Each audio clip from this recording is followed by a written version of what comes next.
The We evening faced light filtered through hardships the I hope living you room never window of the know. modest two-story But it house was on in Maple those Street, dark casting times long that we shadows found our across the true worn hardwood strength. floor. You see, the Harold thing about Wilson sat in growing his old favorite is you armchair, the one realize with that patches on the all armrest that those he'd little mended himself, moments running were his actually calloused the big fingers over the ones. frame of the photograph in his I lap. remember the winter of Margaret's 48. smile still had the power to warm We his didn't heart have much 15 back years after then, cancer had taken but her. we had each "Well, other. Maggie," he whispered to the empty room, "another Sunday dinner tomorrow." At 68, Harold's once robust frame had begun to show the toll of decades spent on construction sites. His hands, permanently stained with the ghosts of cement and paint, bore the marks of a life dedicated to building things that would last. Homes for families, a future for his son. He'd started as a simple laborer after high school, working his way up to foreman and eventually launching his own modest construction company. It had never made him rich, but it had been enough to raise Ethan after Margaret passed, enough to pay for his college, enough to help with the down payment on that fancy house in Newton, where his son now lived with Diana and the grandkids. Harold placed the photo back on the side table and glanced around the living room. The furniture was outdated, purchased in the early 90s when Margaret was still alive. The television was at least 10 years old. His clothes were serviceable but worn. Not because he couldn't afford better, his pension was modest, but adequate, but because every extra dollar had gone to ensuring Ethan had opportunities he never had. "I never needed bonuses or vacations," Harold said to himself, repeating the mantra that had carried him through the lean years. "My son's smile when he got into college was reward enough for all the calluses on these hands." And those calluses had built more than houses. They'd built a life for Ethan that Harold could only have dreamed of for himself. Harvard Business School, an executive position at a tech company in Boston, a beautiful wife, two healthy grandchildren, a home in one of the most exclusive suburbs. The grandfather clock in the hallway, a wedding gift from Margaret's parents, chimed 6 times.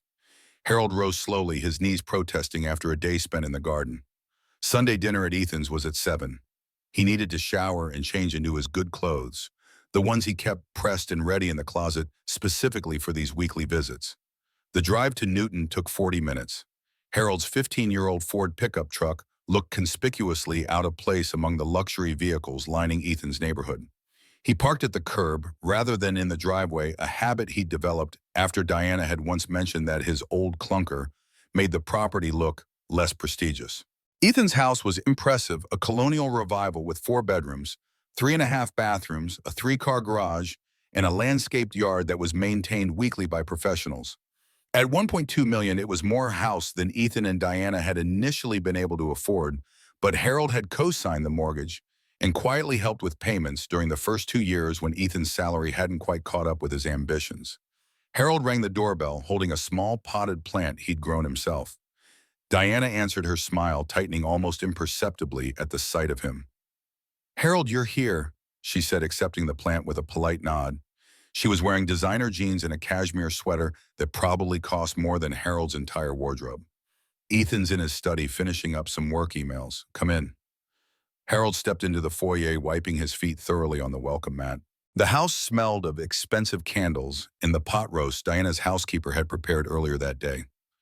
From the living room, he could hear his grandchildren, Michael and Sarah, playing some kind of video game. "Kids' grandpa's here," Diana called, placing the potted plant on a side table where it would likely be forgotten. Michael, 12, and Sarah, 10, emerged from the living room, eyes still half focused on their devices. "Hi, Grandpa," they said in near unison, accepting his hugs with the dutiful patience of children who had been taught to respect their elders but weren't particularly excited by their company. "I brought you something," Harold said, reaching into his jacket pocket and producing 2 small wooden figures he'd carved himself, a bear for Michael and an owl for Sarah. "Made them in my workshop last week." The children accepted the gifts with polite thanks, but Harold could see they didn't quite know what to make of these simple handmade toys. They were accustomed to electronic gadgets and store-bought items with recognizable brand names. From the kitchen, Harold overheard Diana speaking in hushed tones to someone on the phone. "Yes, he's here now. Brought another one of his plants and some wooden toys for the kids." "I know, right? The musty smell from those old clothes of his takes forever to air out. It really brings down the whole aesthetic of the dining room." Harold pretended not to hear, focusing instead on asking his grandchildren about school. He'd long ago learned that addressing Diana's comments only made things uncomfortable for everyone. Better to maintain the peace to focus on the blessing of being welcome in his son's home at all. Ethan appeared from his study 10 minutes later, dressed in pressed chinos and a button-down shirt that Harold recognized as the brand Diana had once pointedly mentioned cost just under $300. "Dad, good to see you," Ethan said, clapping him on the shoulder. "Sorry, had to wrap up some emails to Tokyo. The market doesn't sleep, you know." "No problem, son," Harold replied, following Ethan to the dining room where Diana was arranging the table with the fine china they use for Sunday dinners. "How's work been treating you?" "Actually fantastic," Ethan said, his face lighting up with the excitement Harold remembered from when he was a boy, showing off a good grade. "Just closed a deal that's going to mean a substantial bonus this quarter. We're thinking about getting a Tesla, the new Model X. Diana's been wanting one for ages." "That's wonderful," Harold said, genuinely happy for his son's success, even as he calculated that a new Tesla would cost more than he'd spent on vehicles in his entire lifetime. "You've always had a head for business. Harvard Business School pays off," Ethan replied with a wink, conveniently omitting that Harold had liquidated his modest investment portfolio to help cover the tuition. Dinner proceeded as it usually did. Diana served the pot roast, which was excellent. Ethan dominated the conversation with stories about work colleagues and the country club, where he was considering taking up membership. The children occasionally chimed in about school or activities. Harold mostly listened, asking questions and offering encouragement. When the conversation turned to their upcoming summer vacation plans, a 2-week trip to Italy, Harold couldn't help but think of all the vacations he and Margaret had postponed. They'd always said they'd travel when Ethan was grown, when the mortgage was paid off, when they'd saved enough. But then Margaret got sick, and all those dreams were filed away in the cabinet of someday that eventually turned into never. "Dad, you're a million miles away," Ethan said, breaking into Harold's thoughts. "Diana was asking if you've given any more thought to her suggestion about the senior living community." Harold blinked, returning to the present. "The one in Brookline, it's very nice, but I'm comfortable in my house. Been there 40 years now." Diana exchanged a glance with Ethan. "It's just that it's so much house for one person, Harold, and the maintenance must be overwhelming at your age." "I manage fine," Harold said mildly. "The garden keeps me active." "But wouldn't it be nice to have people your own age around," Diana pressed, "and medical staff if you need them?" What she didn't say, but what Harold heard clearly, was that they thought he was becoming a burden. That his modest home in the working-class neighborhood where he'd raised Ethan was somehow embarrassing now. That at 68, he should be tucked away somewhere, with other old people out of sight and mind. "I'll think about it," he said, knowing he wouldn't. Later, as they moved to the living room for coffee and the dessert Diana had picked up from the upscale bakery in town, Harold noticed a large envelope on the sideboard addressed to him. It was the paperwork he'd been expecting, the final documents transferring full ownership of his house to Ethan. A month earlier, after one of Diana's more persistent conversations about estate planning and avoiding probate, Harold had agreed to transfer the deed to Ethan. The house, now worth about $450,000, thanks to the booming Massachusetts real estate market, would be Ethan's, with the understanding that Harold would live there for the rest of his life. It had seemed like a sensible decision at the time. The house would eventually go to Ethan anyway. This way there would be no estate taxes, no probate court. But seeing the papers there ready for his signature, Harold felt an unexpected pang of something. Not quite regret, but perhaps a recognition that this was one more piece of himself he was giving away. "The lawyer dropped those by yesterday," Ethan said, following Harold's gaze. "No rush, but when you're ready to sign them, I can get them notarized at the bank." Harold nodded, picking up the envelope. "I'll look them over this week." The evening continued pleasantly enough, though Harold couldn't help noticing how Diana subtly steered Ethan away from any conversations about helping Harold with house repairs or projects. There was always an alternative suggestion, a handyman service, a lawn care company, always with the implication that Harold was becoming too old to manage on his own. When it was time to leave, Ethan walked him to the door, while Diana supervised the children's bedtime preparations. "Thanks for coming, Dad," Ethan set his hand on Harold's shoulder. "Oh, before I forget, we're hosting a dinner party next Saturday. Some colleagues and potential investors I want to impress. Would be great if you could come." "Of course," Harold replied, touched to be included. "Anything I can bring." "Just yourself," Ethan said quickly. "Diana's got a caterer handling everything. 7 o'clock business casual." Harold nodded, knowing business casual meant his one good suit, the one he'd bought for Margaret's funeral and had barely worn since. "I'll be there," he promised, hugging his son goodbye. On the drive home, Harold thought about the transfer papers in the envelope beside him. He'd signed them, of course. What was the house really, but walls and a roof, the memories it contained of Margaret, of raising Ethan? Those would remain his, no matter whose name was on the deed. Still, as he pulled into his driveway and looked at the modest home he'd bought as a young man, with a pregnant wife and dreams bigger than his bank account, he couldn't shake the feeling that something important was slipping away. The dinner party at Ethan and Diana's house was more elaborate than Harold had anticipated. Valet parking had been arranged for the guests' luxury vehicles, making Harold's decision to park his pickup truck around the corner seem prescient. The house had been transformed with floral arrangements and subtle lighting. Waitstaff in black and white circulated with trays of appetizers and champagne. Harold arrived 15 minutes early, as was his habit, dressed in his dark gray suit with a blue tie that Margaret had given him for their 20th anniversary. Diana greeted him at the door, her smile strained. "Harold, you're early," she said, accepting his awkward cheek kiss. She was wearing a black cocktail dress that Harold suspected cost more than his monthly pension. "We're still setting up. Would you mind waiting in the study? Ethan's just finishing up some calls." Harold allowed himself to be ushered to Ethan's home office, understanding that Diana didn't want him wandering around while the final preparations were made.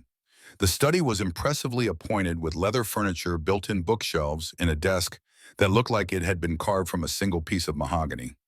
On the walls were Ethan's diplomas, professional certifications, and photos of him with various business leaders and minor celebrities.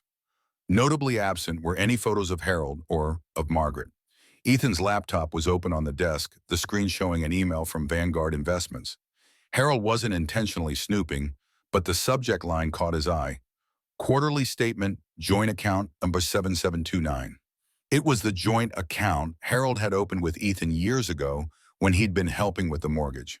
Harold had nearly forgotten about it, assuming Ethan had removed his name once the financial assistance was no longer needed. The fact that it still existed and was still joint was interesting.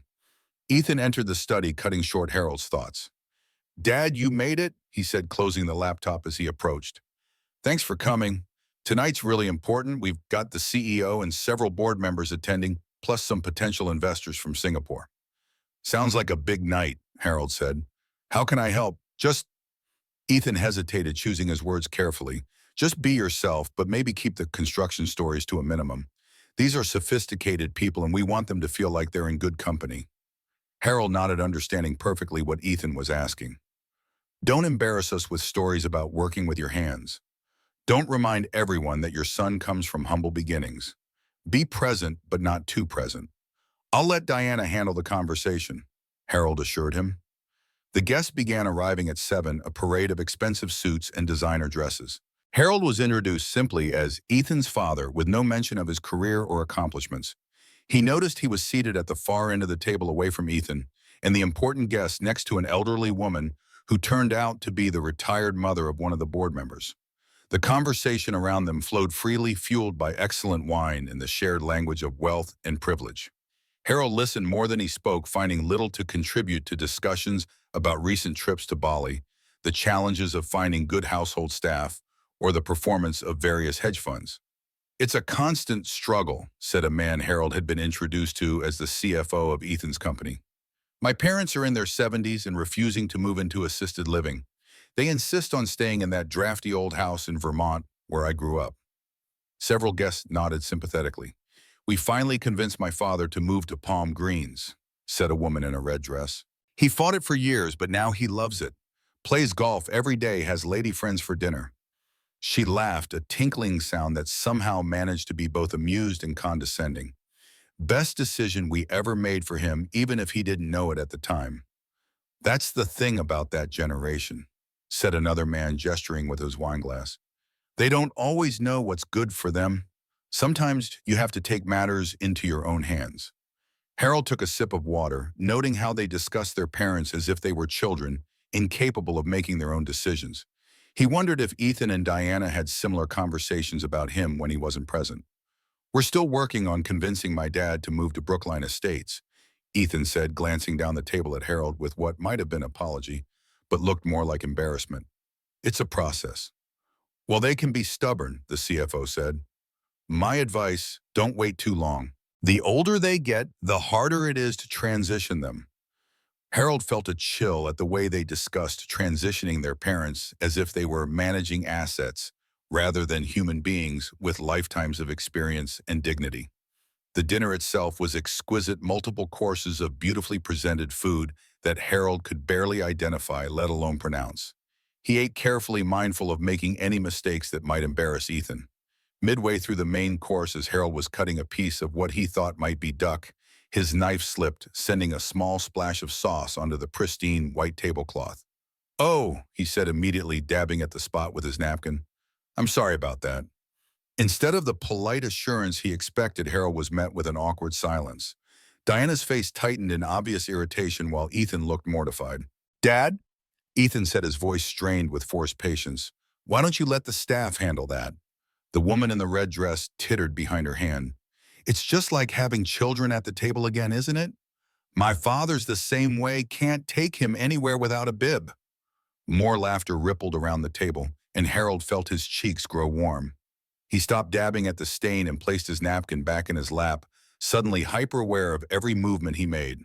"You know," said the CFO, clearly emboldened by the expensive wine, "this is exactly why elder care facilities exist. No offense, Mr. Wilson, but at a certain point, people just can't take care of themselves properly anymore." "Dad's not there yet," Ethan said quickly, but his tone suggested yet was the operative word. "I manage just fine on my own," Harold said quietly, unable to remain silent any longer. "Been taking care of myself for nearly 70 years now." Diana laughed nervously. "Harold still lives in the house where Ethan grew up. It's quaint. But we're discussing options, aren't we, Harold?" Before Harold could respond, the conversation shifted to the merits of various retirement communities, with his presence at the table seemingly forgotten. He sat silently finishing his meal and declining the offer of more wine. As dessert was being served, something involving chocolate and gold leaf, Harold noticed Ethan becoming increasingly intoxicated. His son's face was flushed, his gestures more expansive, his laughter louder. It was unlike Ethan, who typically maintained careful control, especially in professional settings. "So, Ethan," said one of the Singaporean investors, "tell us about your background. Were you always interested in finance?" Ethan laughed, swirling the scotch in his glass. "God, no, I grew up with nothing. My father," he gestured down the table toward Harold, "was a construction worker. We lived paycheck to paycheck in a little house in Framingham." Harold felt something twist inside him. It wasn't that what Ethan said was untrue exactly. They had indeed lived modestly. But the way he said it, as if it had been some kind of deprivation, as if Harold hadn't worked himself to exhaustion to provide a stable home, felt like a knife between the ribs. "But you put yourself through Harvard Business School, didn't you?" Diana prompted, placing a hand on Ethan's arm. "That's the American dream right there." Ethan nodded, taking another drink. "Full scholarship and student loans," he said, which was a blatant lie. Harold had liquidated his modest retirement account to help pay for that degree, putting his own future security at risk for his son's education. "Worked my way up from nothing." The investors nodded appreciatively, clearly impressed by this narrative of self-made success. Harold stared at his dessert appetite gone. He'd never expected gratitude for the sacrifices he'd made. That wasn't why parents provided for their children. But he'd never expected this revision of history, either this erasure of his contributions. The conversation continued with Ethan painting himself as a bootstrapping success story who had overcome the limitations of his working-class background through sheer grit and intelligence. Each word felt like another small betrayal, another denial of all Harold had given. When the coffee was served, Harold excused himself to use the restroom. In the hallway, he paused, steadying himself against the wall, suddenly feeling every one of his 68 years. "He's becoming such a liability," he heard Diana's voice from the dining room. "Did you see that mess he made with the sauce?" I know," Ethan replied, his words slightly slurred. "We're working on the Brookline situation. Once the house transfer is complete, we'll have more leverage." "Good," said another voice, the CFO, Harold thought. "These things are never easy, but sometimes you have to be firm. My father resisted too, but in the end, he didn't really have a choice." Harold returned to the bathroom, closing the door quietly behind him. He stared at his reflection in the mirror, the lined face, the gray hair, the tired eyes. When had he become a situation to be managed? When had his son started seeing him not as the man who had raised him, but as a burden to be strategically handled? After composing himself, Harold returned to the dining room just as the conversation had turned to a golfing trip. Several of the men were planning to Pebble Beach. "You play Mr. Wilson?" asked one of the board members, perhaps trying to politely include him. "No," Harold replied simply. "Never had the time or money for golf." An uncomfortable silence followed, broken by Diana quickly changing the subject. As the evening wound down and guests began to depart, Harold prepared to make his exit as well. He thanked Diana for dinner and was looking for Ethan to say goodbye when he heard raised voices from the kitchen. "I can't believe you mentioned the scholarship thing," Diana was saying, her voice tight with anger. "Your father was sitting right there. What if he'd contradicted you?" "He wouldn't," Ethan replied dismissively. "And anyway, it's not like Chen is going to fact-check my Harvard funding." It made for a better story. "Well, it was risky, and you need to stop drinking so much at these events. You nearly knocked over your water glass. Between you and your father, it's like managing children." Harold stepped back, not wanting to eavesdrop further. He found Ethan's assistant and asked her to tell his son he was leaving, then slipped out the front door without further goodbyes. The night air was cool against his face as he walked to his truck around the corner. He sat behind the wheel for a long moment before starting the engine, replaying the events of the evening in his mind. The lies about Harvard, the plans for leverage once the house was transferred, the comparison to a child who couldn't care for himself. Each recollection stung afresh. Harold had always known Ethan had grown different from him, more ambitious, more focused on material success. But until tonight, he hadn't realized how completely Ethan had rewritten their history, erasing Harold's sacrifices in favor of a narrative that cast himself as the sole author of his success. As he drove home through the quiet streets, Harold thought about the transfer papers sitting on his desk, still unsigned. For the first time, he wondered if signing them would be a mistake. The following Sunday, Harold called Ethan to say he wouldn't be able to make dinner due to a touch of the flu. It was a small lie, but he needed time to think, to process what he'd learned at the dinner party. Instead of resting, however, Harold spent the day going through his files, insurance policies, bank statements, property documents, and the paperwork for that joint account he'd glimpsed on Ethan's computer. What he found disturbed him deeply. The joint account, which Harold had opened to help Ethan with house payments during those first lean years, had never been closed.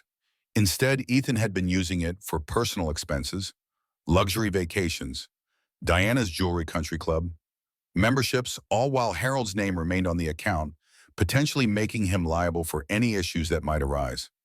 More concerning was the mortgage paperwork. Harold had co-signed 5 years ago, helping Ethan secure a better interest rate with his excellent credit history. But contrary to what Ethan had told him, Harold had never been removed as a co-borrower. He was still legally responsible for an $875,000 loan on a house where he was increasingly made to feel unwelcome. Then there were the personal loans, $65,000 over 3 years to help with credit card debt, car down payments, and home renovations.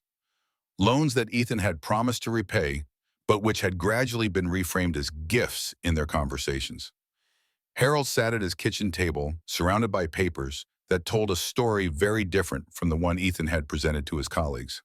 Not the story of a self-made man who had pulled himself up by his bootstraps, but of a son who had repeatedly relied on his working-class father's financial support while simultaneously distancing himself from that same background. The transfer papers for the house lay untouched on the corner of the table. Harold had been about to sign them last week before the dinner party. Now he wasn't so sure. His thoughts were interrupted by the ringing of the doorbell. To his surprise, Ethan stood on the porch, a container of soup in his hands.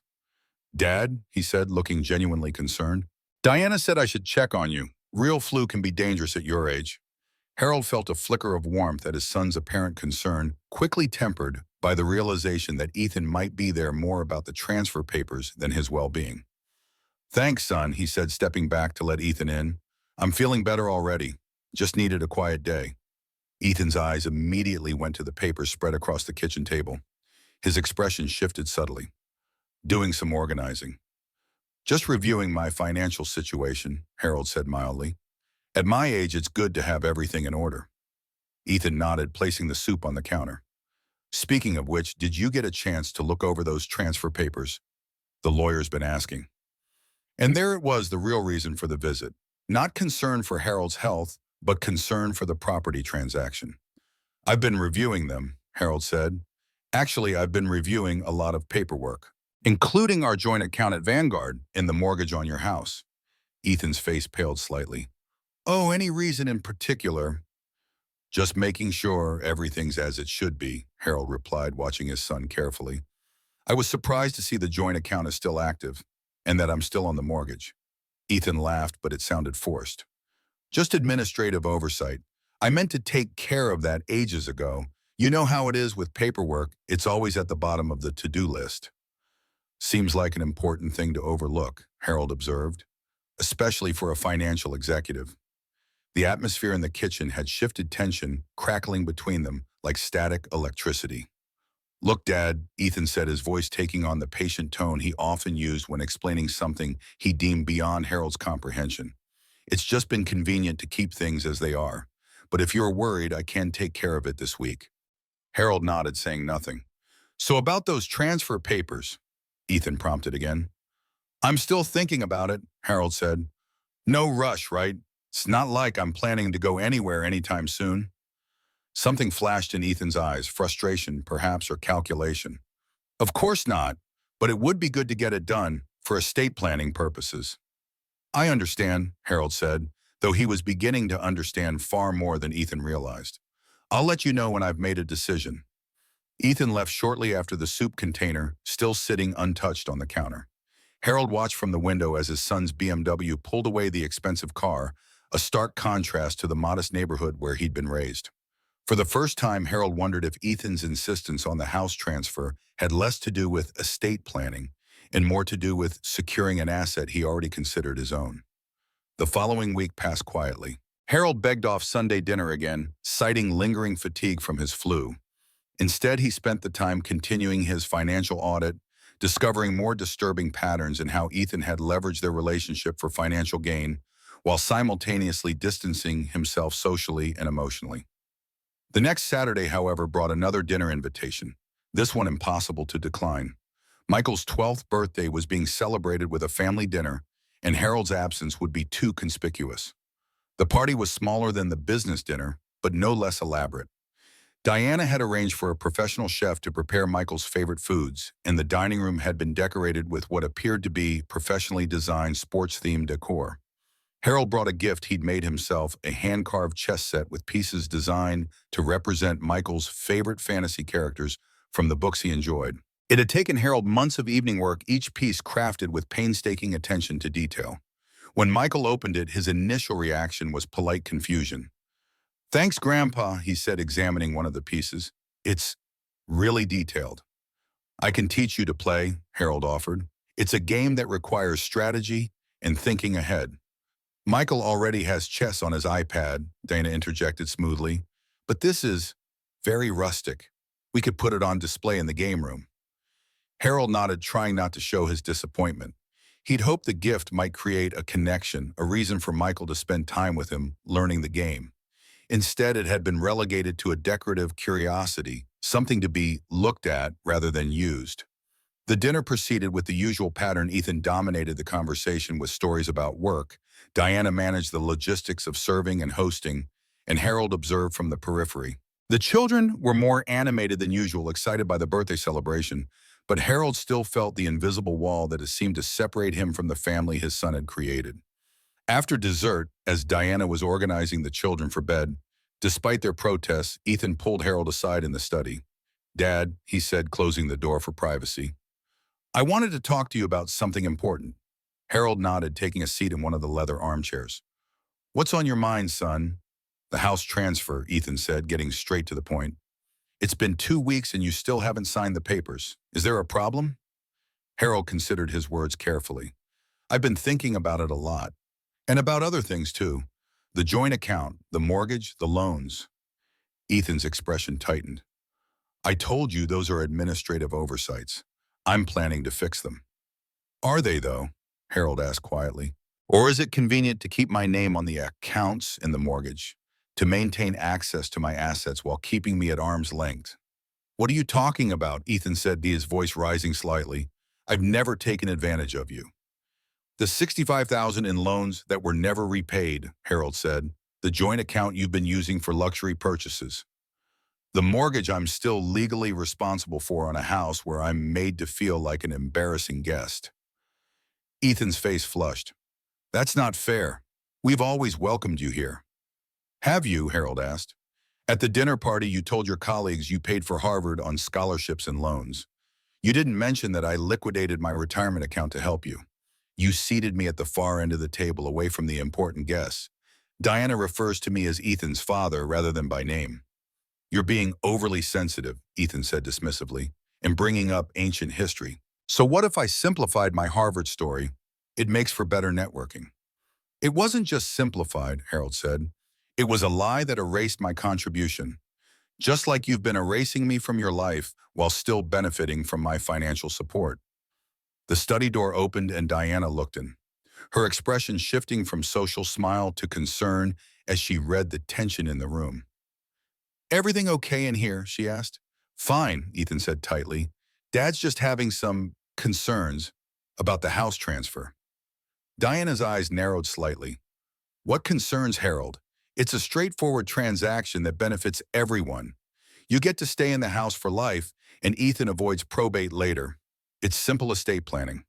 Harold looked between his son and daughter-in-law, seeing clearly for the first time the united front they presented, not out of malice perhaps, but out of a shared worldview that valued status and financial advantage above emotional bonds. I'm still considering it, Harold said finally. It's a big decision. Diana exchanged a glance with Ethan, something unspoken passing between them. Well, don't consider too long, she said, her tone carefully light. The lawyer charges by the hour for all these consultations. After they returned to the living room, the evening continued with superficial pleasantries, but the undercurrent had changed. Harold could feel Ethan and Diana watching him, evaluating him, perhaps recalculating their approach. When it was time to leave, Ethan walked him to the door. Dad, he said, his voice low, I hope you know everything we're doing is for the best, for all of us. The house transfer makes financial sense. I understand the financial aspects, Harold replied. It's the other aspects I'm not so sure about anymore. Ethan's jaw tightened. What's that supposed to mean? It means I'm going to take some more time to think, Harold said. Good night, son. The drive home was quiet with only the sound of the pickup's engine and Harold's thoughts for company. He felt a deep sadness settling over him like a heavy blanket, not just for the way Ethan had changed, but for his own blindness to it. How long had he been ignoring the signs, making excuses, pretending that his son's increasing distance was natural rather than calculated? The following week brought another invitation, this time to a Sunday brunch at Ethan and Diana's house. The text message mentioned that a few friends would be joining them, but when Harold arrived, he found a much larger gathering than anticipated. At least 20 people milled around the expansive back patio, many of whom Harold recognized from the previous dinner party. Diana greeted him with her usual polite distance, directing him to the buffet table. Help yourself, Harold. Ethan's by the grill if you're looking for him. Harold filled a plate with fruit and pastries, then made his way to where Ethan stood flipping expensive-looking steaks on a professional-grade grill. His son was holding court with several men in golf shirts, all clutching mimosas and laughing at something Ethan had just said. Dad, Ethan said, noticing him. Glad you could make it. Have you met Jim? He's with Brookline Estates, the community we were telling you about. Harold shook hands with a smooth-looking man in his 40s who smiled with practiced warmth. Mr. Wilson, pleasure to meet you. Ethan's told me all about your situation. My situation, Harold repeated, glancing at his son. Your living arrangement, Jim clarified, not picking up on the tension. We have a beautiful unit available right now in our senior complex. Independent living, but with all the amenities and care options you might need as you progress. Harold felt something cold settle in his stomach. I see. And Ethan's been discussing this with you. Oh yes, Jim said enthusiastically. We've been over the floor plans, the financial arrangements, everything. Just waiting on you to come for a tour. In fact, we could go tomorrow if you're free. Harold looked at Ethan, who at least had the grace to appear uncomfortable. I thought it would be good for you to have options, Dad, especially with the house transfer coming up. The house transfer that I haven't agreed to yet, Harold said quietly. An awkward silence fell over the small group. Jim, sensing the tension, excused himself to check on those mimosas. "Dad," Ethan said once they were alone, his voice low and intense, "you're being unreasonable. The house transfer is a smart financial move, and Brookline Estates is perfect for someone in your position." "And what position is that?" Harold asked.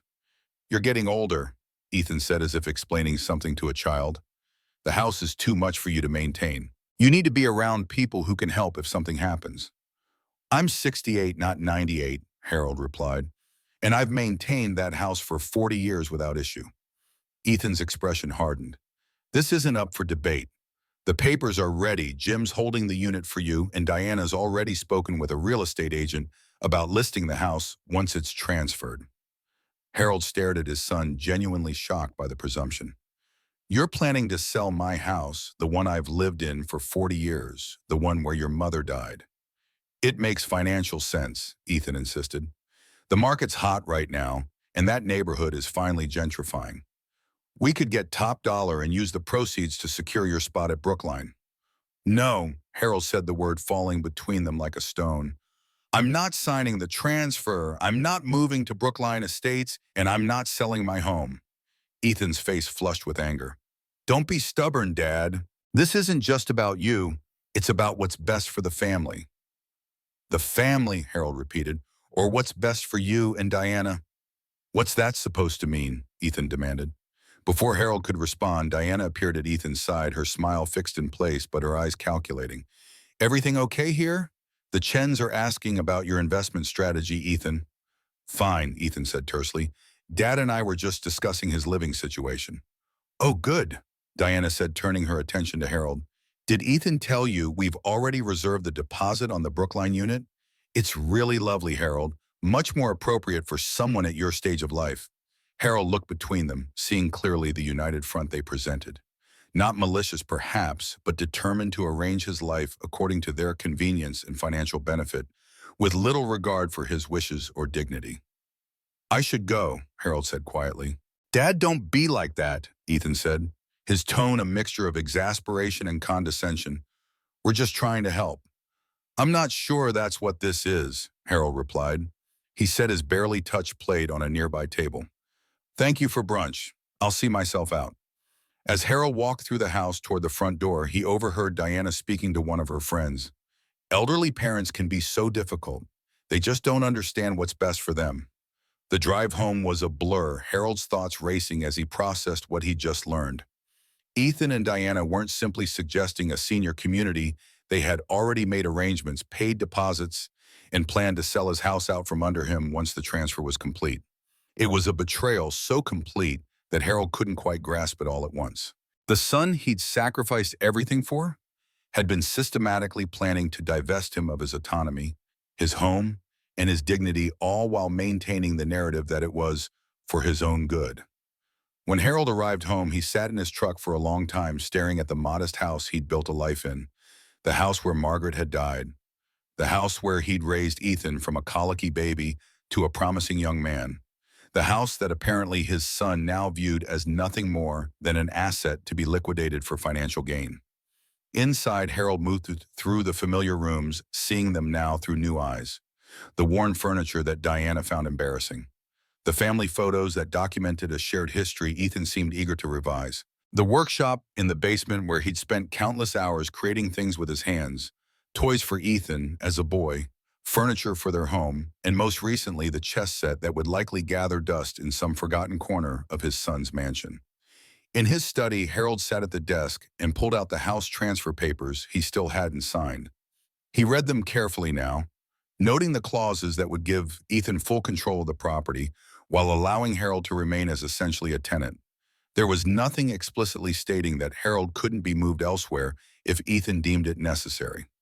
Next, he reviewed the joint account statements, the mortgage paperwork, the loan documents, all the financial threads that still connected him to his son's life, even as the emotional bonds had frayed almost to breaking.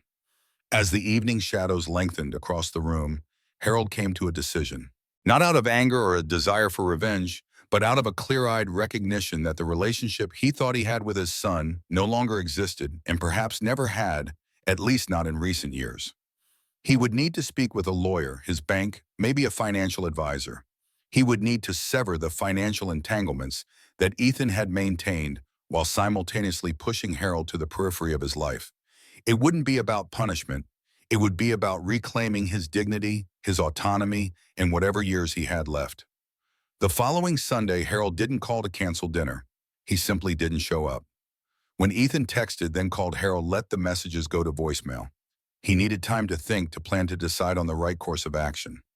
Monday morning, Harold made an appointment with an attorney, not the family lawyer who had drawn up the transfer papers, but a new one recommended by a former colleague. He needed independent advice from someone with no connection to Ethan or his interests. As he drove to the appointment, Harold thought about the dinner party again, about the moment that had clarified everything. Not just Ethan's lies about Harvard or Diana's thinly veiled contempt, but the plans they'd been making without his knowledge or consent. The assumption that his life, his home, his future were all ultimately under their control. And for the first time, Harold allowed himself to acknowledge the full extent of what had been happening. His son had been systematically using him for financial benefit while simultaneously pushing him out of his life. It was a bitter realization, but also a clarifying one. And with clarity, Harold knew exactly what he needed to do next. Harold couldn't sleep that night. The conversation with the attorney, Mr. Peterson, kept replaying in his mind. The older lawyer had listened carefully to Harold's situation, his bushy white eyebrows furrowing as Harold explained about the joint accounts, the co-signed mortgage, and the house transfer papers he'd nearly signed. "So you're telling me," Peterson had said, leaning forward in his leather chair, "that your son has maintained these financial connections while simultaneously planning to move you into assisted living and sell your home?" Harold had nodded, the truth of it still painful to acknowledge aloud. "And you co-signed his mortgage, loaned him substantial sums that were never repaid, and he's now presenting a narrative that erases your contributions entirely." "That's correct," Harold had replied. Peterson had removed his glasses, polishing them thoughtfully with a handkerchief. "Mr. Wilson, I've been practicing elder law for 40 years. What you're describing is unfortunately not uncommon. Children who view their parents as financial resources rather than people deserving of respect and autonomy." Now staring at the darkened ceiling of his bedroom, Harold considered Peterson's advice. The attorney had outlined several options, all perfectly legal, all within Harold's rights. But taking those steps would irrevocably change his relationship with Ethan. It would make explicit what had been implicit in recent years, that the bond between them had fundamentally changed. Harold rose early the next morning, made coffee, and sat at his kitchen table with a notebook. He began listing every financial connection between himself and Ethan: the joint account, the mortgage co-signature, the outstanding loans, the house deed. For each item, he wrote down the action he needed to take. His phone buzzed with a text from Ethan. "Dad, we missed you at dinner yesterday. Everything okay?" Harold set the phone aside without responding. For once, he needed to think about his own interests rather than immediately addressing his son's concerns. By noon, he had a clear plan of action. It wasn't about revenge or punishing Ethan.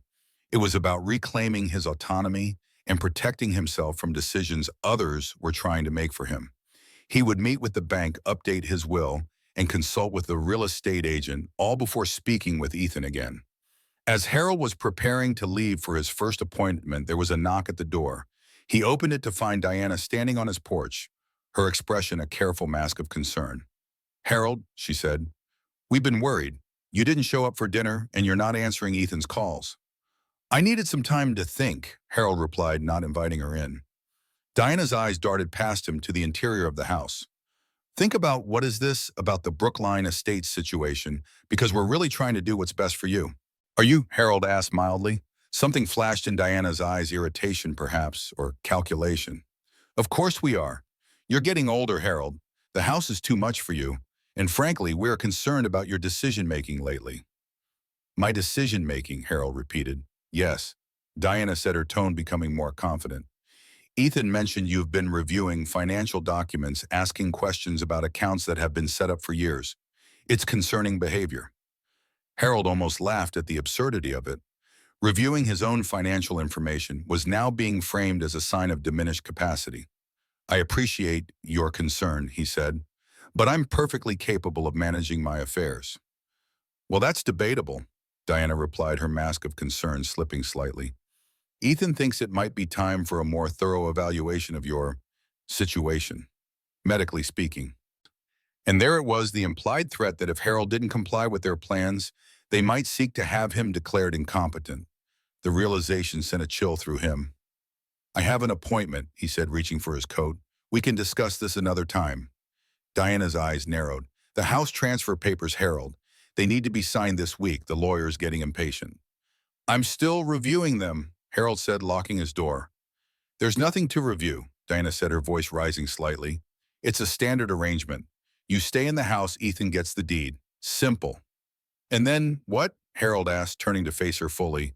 "Then I get moved to Brookline Estates and the house gets sold." Diana's momentary silence was answer enough. "That's what I thought," Harold said. "Now, if you'll excuse me."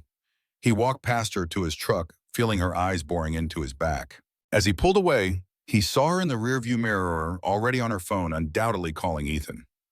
The bank was Harold's first stop. The manager, Mr. Chen, was a man in his 50s who had known Harold for years. "Mr. Wilson," he said, ushering Harold into his office. "What can I do for you today?" Harold explained about the joint account with Ethan, how it had been established to help with the mortgage, but had since been used for other purposes. "I'd like to remove my name from the account," he said. "Or if that's not possible, freeze it and open a new account solely in my name." Chen nodded, typing on his computer. "I can see the account here. It's a joint account with equal access and withdrawal rights. You're within your rights to withdraw your portion and close your connection to it." "And what about liability?" Harold asked.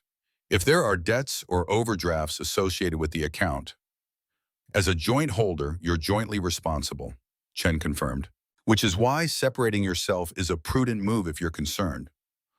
"I am," Harold said simply. Chen walked him through the process of withdrawing his funds, approximately $47,000, his share of the balance, and transferring them to a new account solely in his name. He also helped Harold update the contact information and security protocols on all his accounts, ensuring that Ethan no longer had access. "There's one more thing," Harold said. "The mortgage on my son's house. I'm a co-signer, but I'd like to review the terms and understand my options." Chen pulled up the mortgage information. "It's a substantial loan, $875,000, with a current balance of approximately $780,000.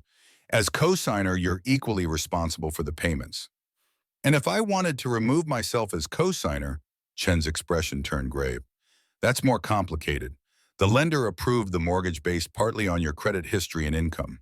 Removing you would essentially require refinancing the loan, which would need your son's cooperation and potentially a higher interest rate for him." Harold nodded, making a note in his book. This would be a conversation for Peterson, his lawyer. Next, Harold visited a real estate agent recommended by Peterson, a woman named Gloria Martinez, who specialized in properties in Harold's neighborhood. "The market's hot right now," she confirmed, reviewing comparable sales in the area.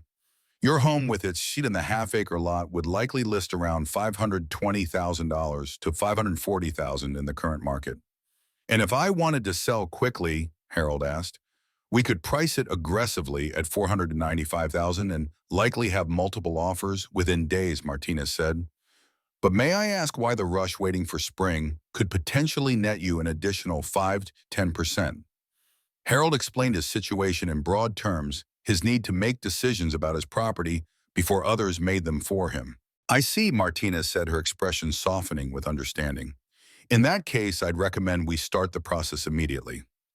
I can have a photographer out tomorrow, listing live by Friday."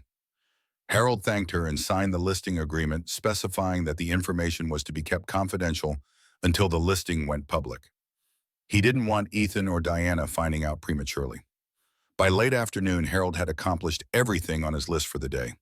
He'd separated his finances from Ethan's, initiated the home selling process, and scheduled another meeting with Peterson to discuss the mortgage situation. He felt a weight lifting, not the burden of the decisions themselves, but the clarity that came with taking action. His phone had buzzed throughout the day, with messages from Ethan growing increasingly urgent and irritated. Finally, as Harold pulled into his driveway, it rang again. This time he answered. "Dad," Ethan said without preamble, "what the hell is going on? Diana said you were acting strange, and now the bank tells me there's an issue with our joint account." "I've been making some changes to my financial arrangements," Harold said calmly. Without discussing them with me, Ethan demanded. That account has been set up for years. Why mess with it now? It seemed time, Harold replied. I'm organizing my affairs. What does that mean? And why aren't you answering my texts? We had dinner planned yesterday. I needed some time to think, Harold said, about the house transfer, about Brookline Estates, about a lot of things. Ethan's sigh of frustration was audible.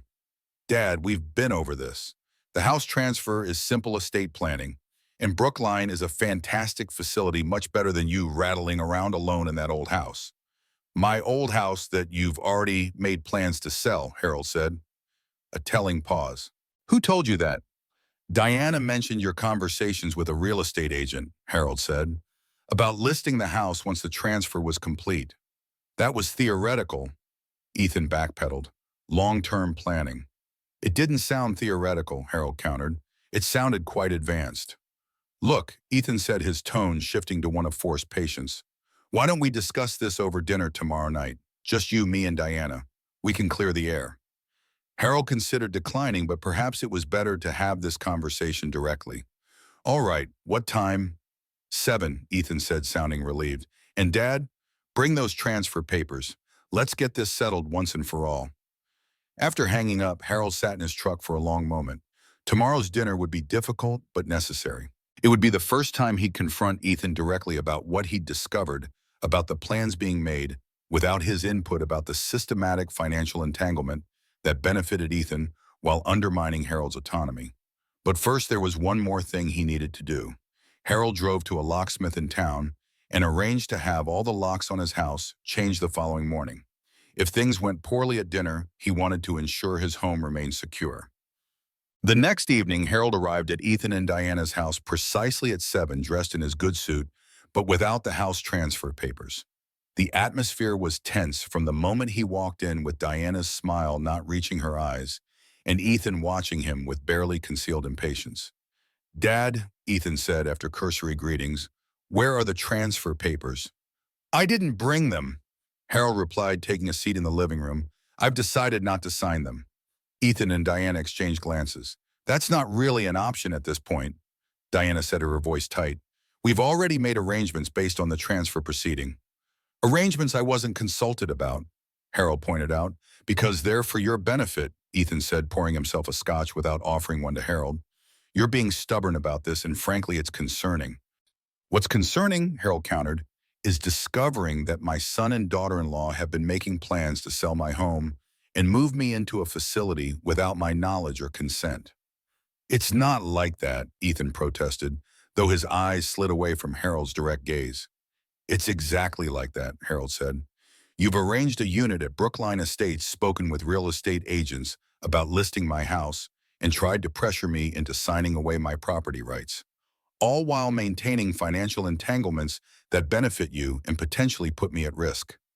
Diana's facade cracked slightly. This is ridiculous. We're trying to help you, Harold. The house is too big for you, too much maintenance. Brookline has activities, medical care, people your own age.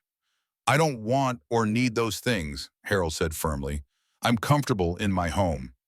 This isn't just about what you want, Ethan said, his voice rising. It's about what makes sense for everyone.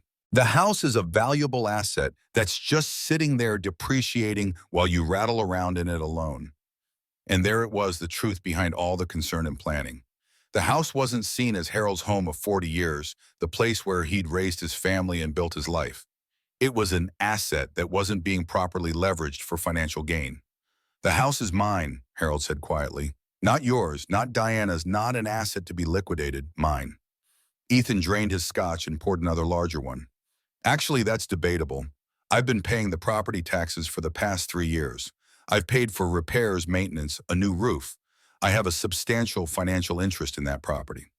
Which I never asked for, Harold pointed out, and which pales in comparison to what I've given you over the years. Here we go, Diana muttered, rolling her eyes. The martyr routine. Harold turned to her. It's not martyrdom to acknowledge reality, Diana. I liquidated my retirement account to pay for Ethan's Harvard education. I co-signed his mortgage when his income wasn't sufficient. I've loaned him over $65,000 that was never repaid. That was all voluntary, Ethan said dismissively. Nobody forced you. Just as nobody is forcing you to make decisions about my home and my life, Harold replied. Yet here we are. The tension in the room was palpable. Diana stood and walked to the bar cart, pouring herself a glass of wine. This is getting us nowhere, Strom. Harold, the fact remains that you're getting older. The house is too much for you. Brookline Estates is the sensible solution. I'm not going to Brookline, Harold said firmly, and I'm not signing the house transfer. Ethan's face flushed with anger. You're being irrational. This is exactly why we're concerned about your decision-making. My decision-making is fine, Harold said. I've simply decided not to do what you want. What I want at the street, Ethan said, his voice rising, is for my father to be taken care of properly instead of living like a hermit in a decaying house in a neighborhood that's barely safe anymore. The neighborhood is fine, Harold said, and so am I. You're not fine, Ethan shouted, slamming his glass down. You're old dad. You're getting forgetful, you're becoming paranoid, and you're making bad decisions. That's why we need to step in. Harold felt a cold clarity settling over him. This wasn't about his welfare. This was about control, about Ethan's impatience with a father who wasn't complying with his plans. I've made an appointment for you, Diana interjected smoothly, with Dr. Michaels next week for an evaluation. What kind of evaluation? Harold asked, though he already knew. A cognitive assessment, Diana said, to determine if you're still capable of making major financial decisions independently. Harold stared at them, these people he barely recognized anymore. You're trying to have me declared incompetent because I won't sign over my house to you. That's an unfair characterization, Ethan protested but weakly. Is it? Harold asked. Because from where I'm sitting, it looks like you've been systematically positioning yourself to take control of my assets while pushing me to the margins of your life. That's absurd, Diana said sharply. We've included you in family dinners every week. We invited you to Michael's birthday party. We're trying to help you. You've included me as an obligation, Harold corrected. Seated me at the far end of the table at parties, introduced me as Ethan's father, rather than by name, made it clear through 1,000 small gestures that I'm an inconvenience to be managed, rather than a person to be respected. Ethan's face darkened with anger. This is the thanks we get for looking out for you, for planning for your future, for making sure you're taken care of. I never asked for that kind of care, Harold replied. What I ask for, what any parent asks for, is basic respect and consideration. Respect, Ethan repeated, his voice dripping with derision. You want respect for what exactly? For working a blue-collar job your whole life, for never advancing beyond foreman, for living in the same modest house for 40 years while the rest of the world passed you by. Each word landed like a blow, revealing the contempt that had been simmering beneath the surface for years. I want respect, Harold said quietly, for raising you alone after your mother died, for working 60-hour weeks so you could have opportunities I never had, for sacrificing my own comfort and retirement security so you could attend an Ivy League school and become the success you are today. Oh, please, Diana interjected. Everyone's parents make sacrifices. It's called being a parent. You don't get a medal for doing what you're supposed to do. Harold looked at her, then back at Ethan, who had drained his third scotch and was now pacing the living room like a caged animal.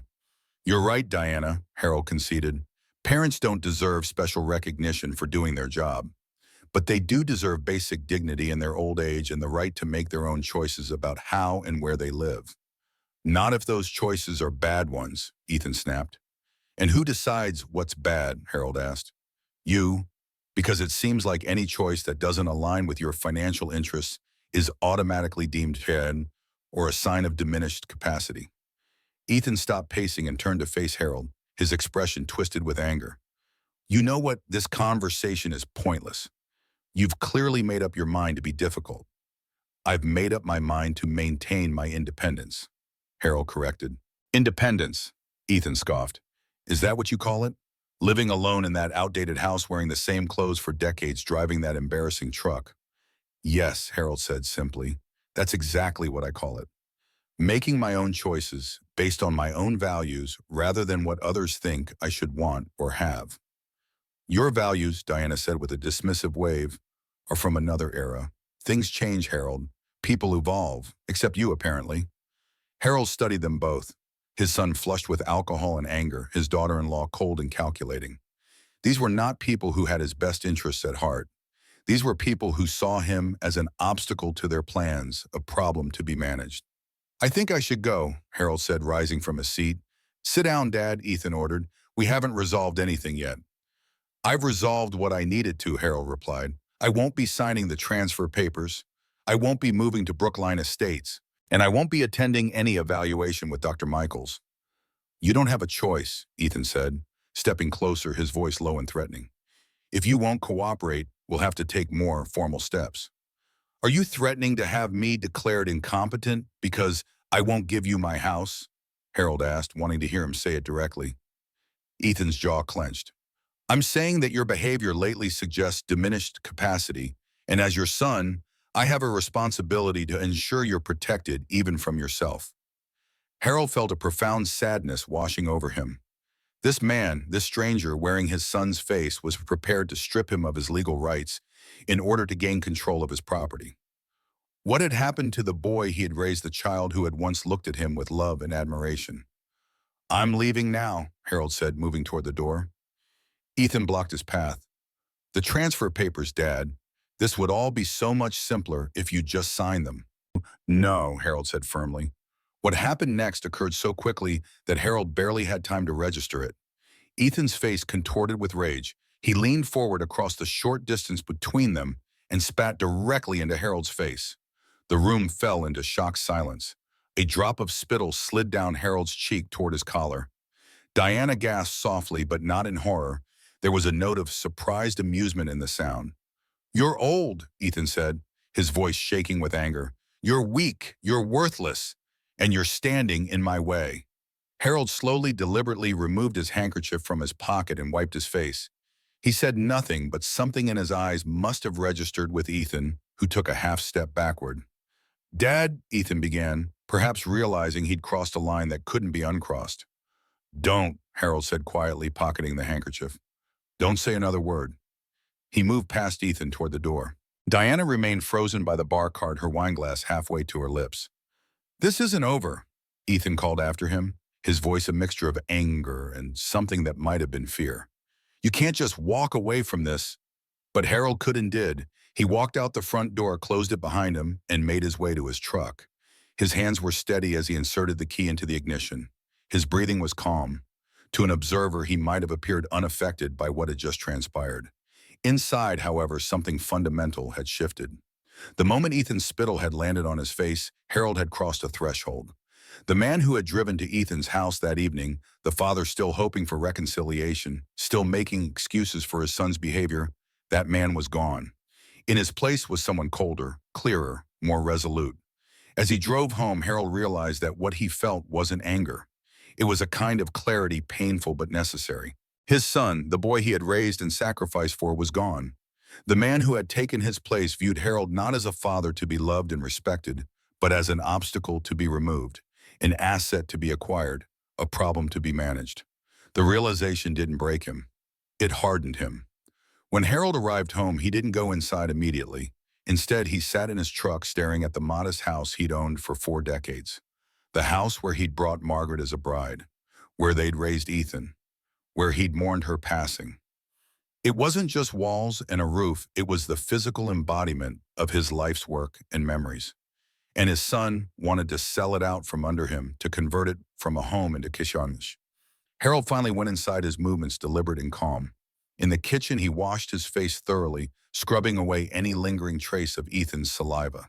Then he made himself a cup of tea and sat at the table thinking. What had happened tonight wasn't just an argument or a momentary loss of temper. It was the revelation of how Ethan truly saw him as someone old, weak, and worthless. Someone whose dignity could be violated without consequence. Someone whose property and autonomy were up for grabs. Harold sipped his tea and considered his options. The steps he'd taken earlier, separating his finances, arranging to sell the house, those had been preventative measures. Now, after tonight, they seemed like necessary acts of self-preservation. He picked up his phone and saw a series of texts from Ethan, alternating between angry accusations and half-hearted apologies. "You left before we could resolve anything.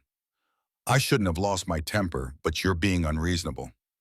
This could all be so simple if you just cooperate.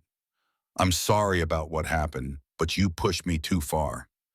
Harold deleted them all without responding. There was nothing left to say. Instead, he called Peterson his lawyer despite the late hour. Something's happened, he said when Peterson answered. I need to accelerate everything we discussed. Are you all right? Peterson asked, concern evident in his voice. I'm fine, Harold said, but I need to move quickly now. Can you come to my house tomorrow morning? There are papers I need to sign. Peterson agreed and Harold hung up. Next, he called Gloria Martinez, the real estate agent. I want to list the house immediately, he said. Not next week, tomorrow. That's unusually fast, Martinez said cautiously. Is everything okay, Mr. Wilson? Everything's fine, Harold assured her. But circumstances have changed, and I need to move quickly. Martinez agreed to send a photographer first thing in the morning and have the listing live by afternoon. Harold thanked her and hung up. Finally, he called the locksmith who had changed his locks that morning and arranged for additional security measures, a deadbolt for the back door window locks, and motion sensor lights around the perimeter of the house. With those calls made, Harold felt a strange sense of calm settling over him. The path forward was clear now. Sell the house. Sever all financial ties with Ethan. Start fresh somewhere new, somewhere without the painful associations that now clouded every corner of his life here. It wasn't revenge he wanted. It was freedom from expectations, from manipulation, from the constant erosion of his dignity. Freedom to live his remaining years on his own terms without being treated as a burden or a resource to be exploited. The next morning dawned clear and cold. Harold was already awake, having slept little. He made coffee and began systematically sorting through his belongings, deciding what to keep, what to donate, what to discard. It was a task he'd been postponing for years, but now it felt urgent and necessary. Peterson arrived at 9 carrying his briefcase and wearing an expression of professional concern. You sounded upset last night, he said after Harold had ushered him into the kitchen and offered him coffee. What happened? Harold recounted the previous evening's confrontation, including Ethan's shocking act of spitting in his face. Peterson's expression darkened as he listened. That crosses a line, the lawyer said when Harold had finished. From financial manipulation to outright elder abuse. I wouldn't go that far. Harold demurred, uncomfortable with the term despite what had happened. I would, Peterson said firmly. And a court likely would too, but let's focus on protecting you and your assets, which is why I'm here. He opened his briefcase and removed several documents. Based on our previous conversation, I've prepared everything we discussed. Revocation of the power of attorney. Ethan currently holds removal of his name from your medical directives and an injunction preventing him from seeking guardianship without due process and independent medical evaluation. Harold reviewed and signed each document, feeling a weight lifting with each signature. These weren't acts of anger or retribution. They were necessary steps to protect himself from a son who had demonstrated he couldn't be trusted with Harold's welfare. What about the mortgage? Harold asked. I'm still a co-signer. Peterson nodded grimly. That's more complicated. You can't unilaterally remove yourself without Ethan's cooperation. However, you can notify the lender that you'll no longer be making payments or accepting responsibility for the loan. It won't legally remove your liability, but it establishes a paper trail of your intent. In the joint account, I've already withdrawn my share of the funds, but it's still open.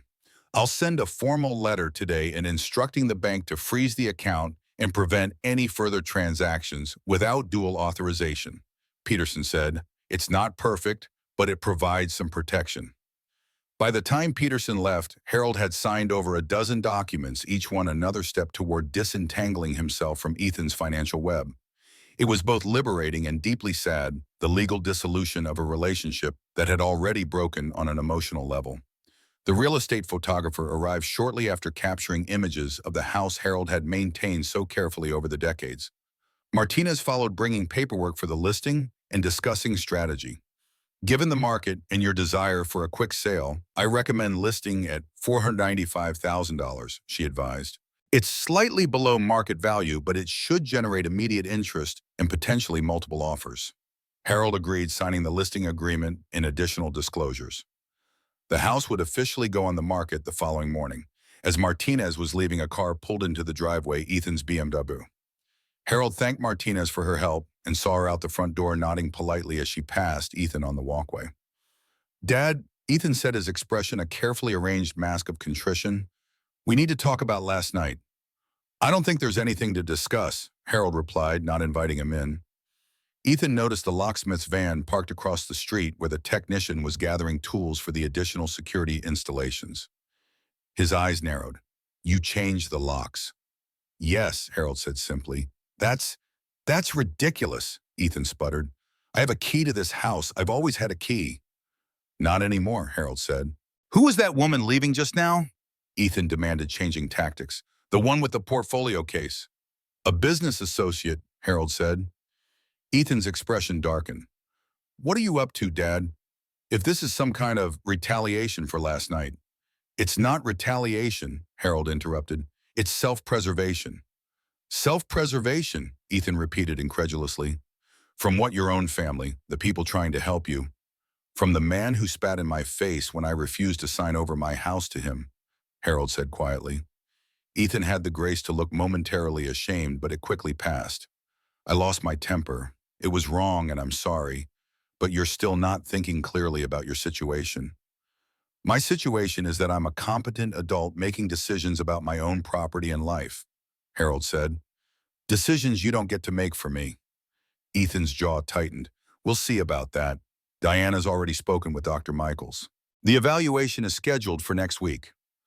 I won't be attending, Harold said calmly. You don't have a choice, Ethan insisted. If necessary, we'll petition for temporary guardianship on the grounds that you're making irrational financial decisions that put yourself at risk. Harold regarded his son sadly. Is that really who you've become, Ethan? Someone who would have his own father declared incompetent to gain control of his assets. It's not about the assets, Ethan protested, though his eyes slid away from Harold's direct gaze. It's about ensuring you're properly cared for. No, Harold said firmly. It's about the house and the money and your convenience. It's always been about that. Ethan's face flushed with anger. You're being paranoid and irrational, which only proves my point about your declining capacity. I'm being clear-eyed, Harold corrected, perhaps for the first time in years when it comes to you. They stood facing each other across the threshold, father and son connected by blood, but separated by a chasm of values and perception that seemed unbridgeable. This isn't over, Ethan said, finally turning to leave. You can change your locks, but you can't shut me out of decisions about your welfare. I have rights as your next of kin. And I have rights as a competent adult, Harold replied. Rights I intend to exercise. He watched as Ethan stalked back to his car and drove away, tires squealing slightly on the pavement, a small but telling display of childish anger from a man who prided himself on sophistication and control. Inside, Harold resumed his sorting now with greater urgency. He had no doubt that Ethan would follow through on his threat to seek guardianship. Peterson had warned him about this possibility, which was why they had filed the preemptive injunction requiring independent medical evaluation before any guardianship hearing could proceed. It was a legal chess game now, and Harold needed to stay several moves ahead. The house needed to be sold quickly, the proceeds secured, and his new living arrangements established before Ethan could maneuver to block him. By late afternoon, the locksmith had completed the additional security installations, and Harold's house was now as secure as a modest suburban home could reasonably be. Martinez called to confirm that the listing would go live the next morning, with the first showing scheduled for the following day. Harold's phone had buzzed periodically throughout the day, with messages from Ethan alternating between conciliatory and threatening. We need to talk this through calmly. Don't do anything you'll regret. Diana's worried about your mental state. If you force our hand on this guardianship issue, it won't go well for you. Harold ignored them all. Instead, he focused on practical matters, sorting through decades of accumulated possessions, deciding what was truly important to keep. Margaret's photos and letters, the wooden box containing Ethan's baby shoes and first drawings from a time before everything changed. The tools he'd used throughout his working life, many of which had been gifts from colleagues or special purchases to mark professional milestones. It was a bittersweet process, this distillation of a life into what could fit in a few boxes and suitcases. But it was also clarifying. Without the weight of the accumulated physical objects, Harold could see more clearly what truly mattered at his memories, his dignity, his right to self-determination. That evening, as Harold was preparing a simple dinner, his phone rang with a call from an unfamiliar number. He answered cautiously. Mr. Wilson, this is Dr. Michaels. Ethan asked me to call you directly about scheduling your evaluation. Harold's grip on the phone tightened. Dr. Michaels, I appreciate the call, but I have not consented to any evaluation, nor do I require one. There was a pause on the other end. I understand your reluctance, the doctor said carefully. However, your son has expressed significant concerns about recent changes in your behavior and decision-making. As a geriatric specialist, I can tell you that sometimes the people closest to us notice changes before we do. With all due respect, Harold replied, my son's concerns are primarily motivated by financial interests, not genuine concern for my welfare. That's a serious allegation, Dr. Michaels said, sounding taken aback. It's also accurate, Harold said. My son and daughter-in-law have been planning to move me into assisted living and sell my home without my knowledge or consent. When I refused to cooperate, my son became physically threatening. There was another longer pause. Mr. Wilson, if there's been any kind of elder abuse, that's a matter for... I'm handling it, Harold interrupted. And part of handling it is declining this evaluation, which I believe has been arranged as a pretext for seeking guardianship over me and my assets. I see, Dr. Michaels said, sounding increasingly uncomfortable. Mr. Wilson, I had no idea the situation was so complex. Perhaps it would be best if I spoke with both you and your son together in my office to better understand what's happening here. That won't be necessary, Harold said firmly. I've already consulted with my attorney and taken steps to protect myself legally. If you have further questions about my cognitive capacity, they should be directed to Mr. Peterson at Davis Peterson and Associates. After ending the call, Harold felt a grim satisfaction. Ethan had clearly expected the doctor to be an ally in his guardianship strategy. Instead, Harold's direct and articulate refusal had likely raised questions in Dr. Michaels' mind about Ethan's motives. The evening passed quietly. Harold continued his sorting and packing, preparing for a future that now seemed both uncertain and urgently necessary. He had no specific destination in mind, yet only the certainty that he needed to leave this place and start fresh somewhere without the painful associations that now colored every corner of his life here. As he was preparing for bed, Harold's phone rang again. This time it was Martinez, the real estate agent, calling with unexpected news. Mr. Wilson, I know this is unusual, but one of our premier clients saw the preliminary photos of your home today before the listing even went live and wants to make an offer immediately. Harold sat down surprised. Already the listing isn't even active yet. I know, Martinez said, sounding excited. It's unusual, but it happens with distinctive properties. This client is an investor who buys properties in neighborhoods he believes are up and coming. He's offering $10,000 all cash with a 7-day closing period. Harold was momentarily speechless. The offer was $15,000 above the planned listing price, and the rapid closing period was exactly what he needed given Ethan's threats. There's one more thing, Martinez added.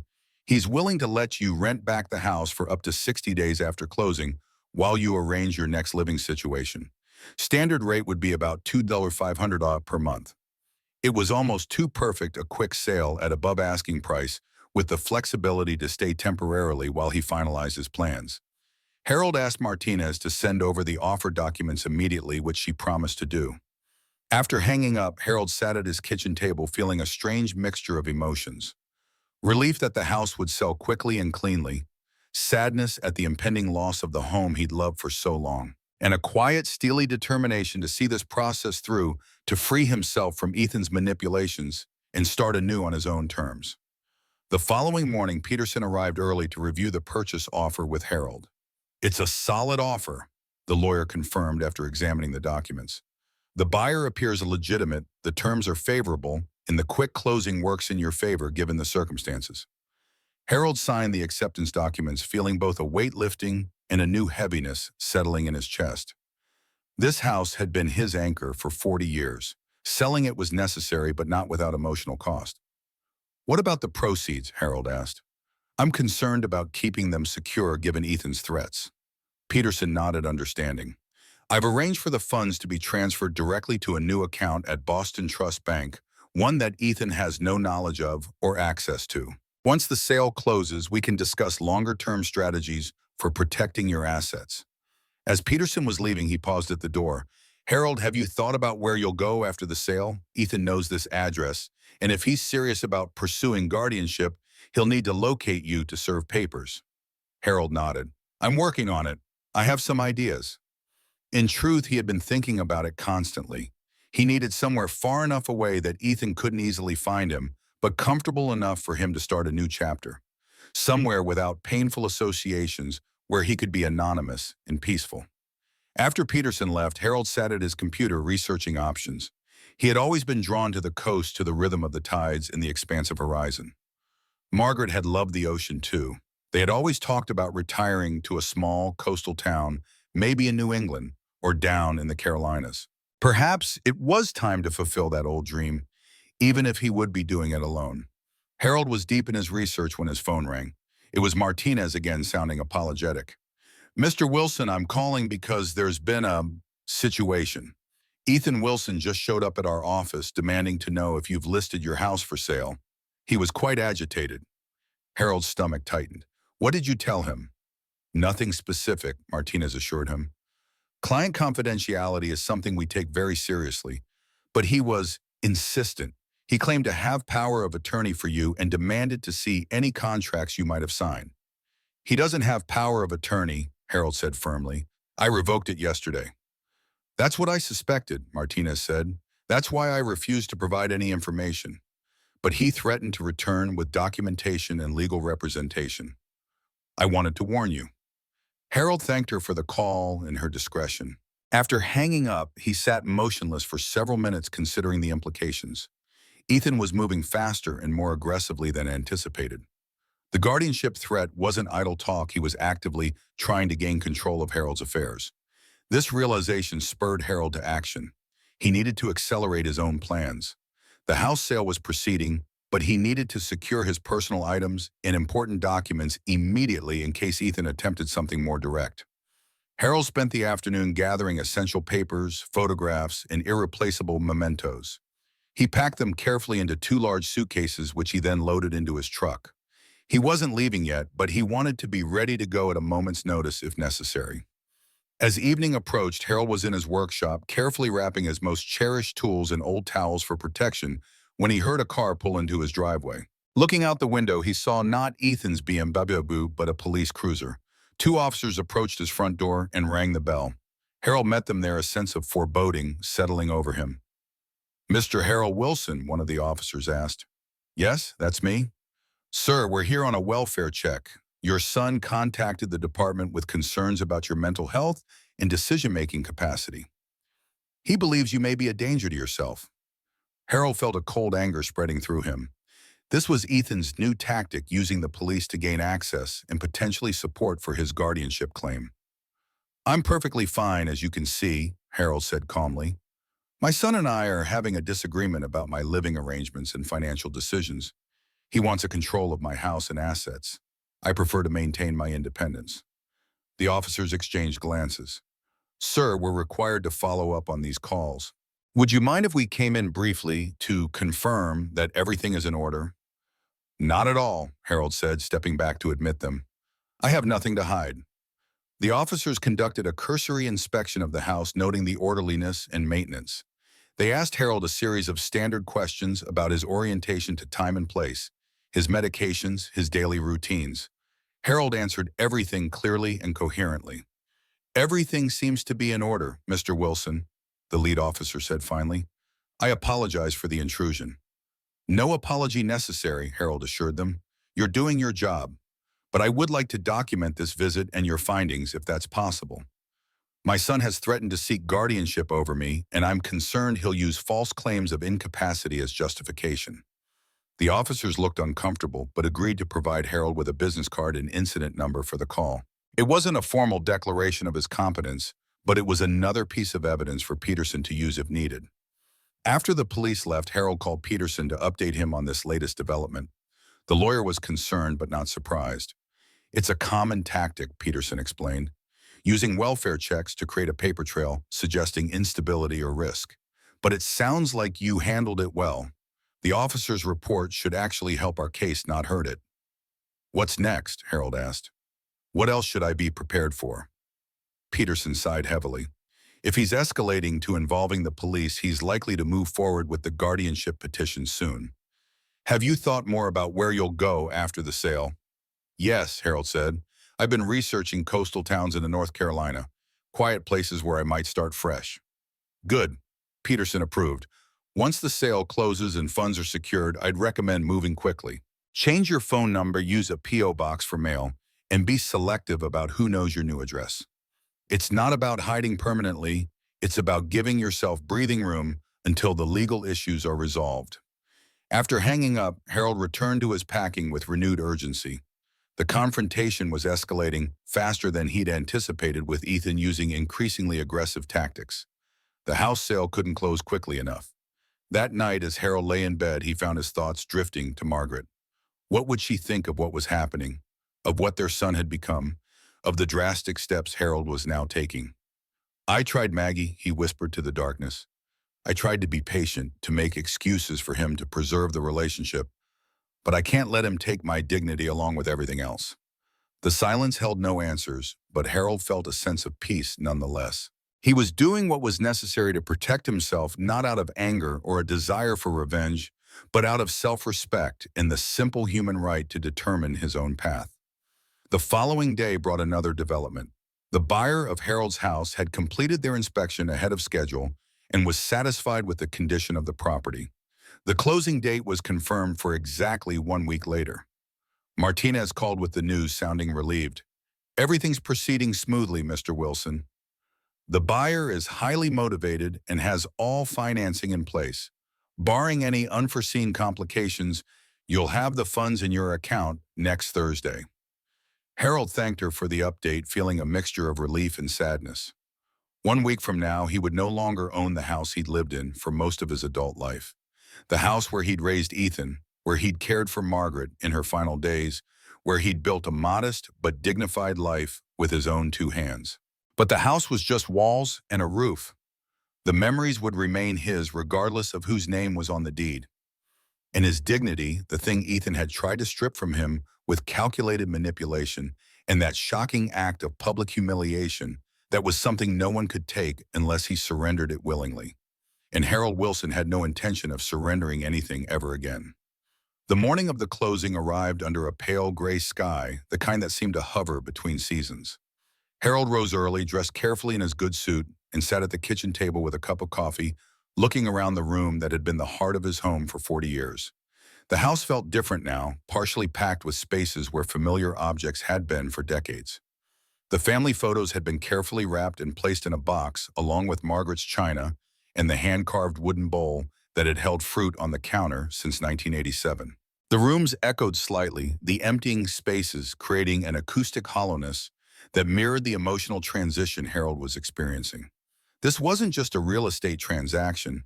It was the end of a chapter of his life, a severance not just from the physical structure, but from the illusion he'd maintained about his relationship with his son.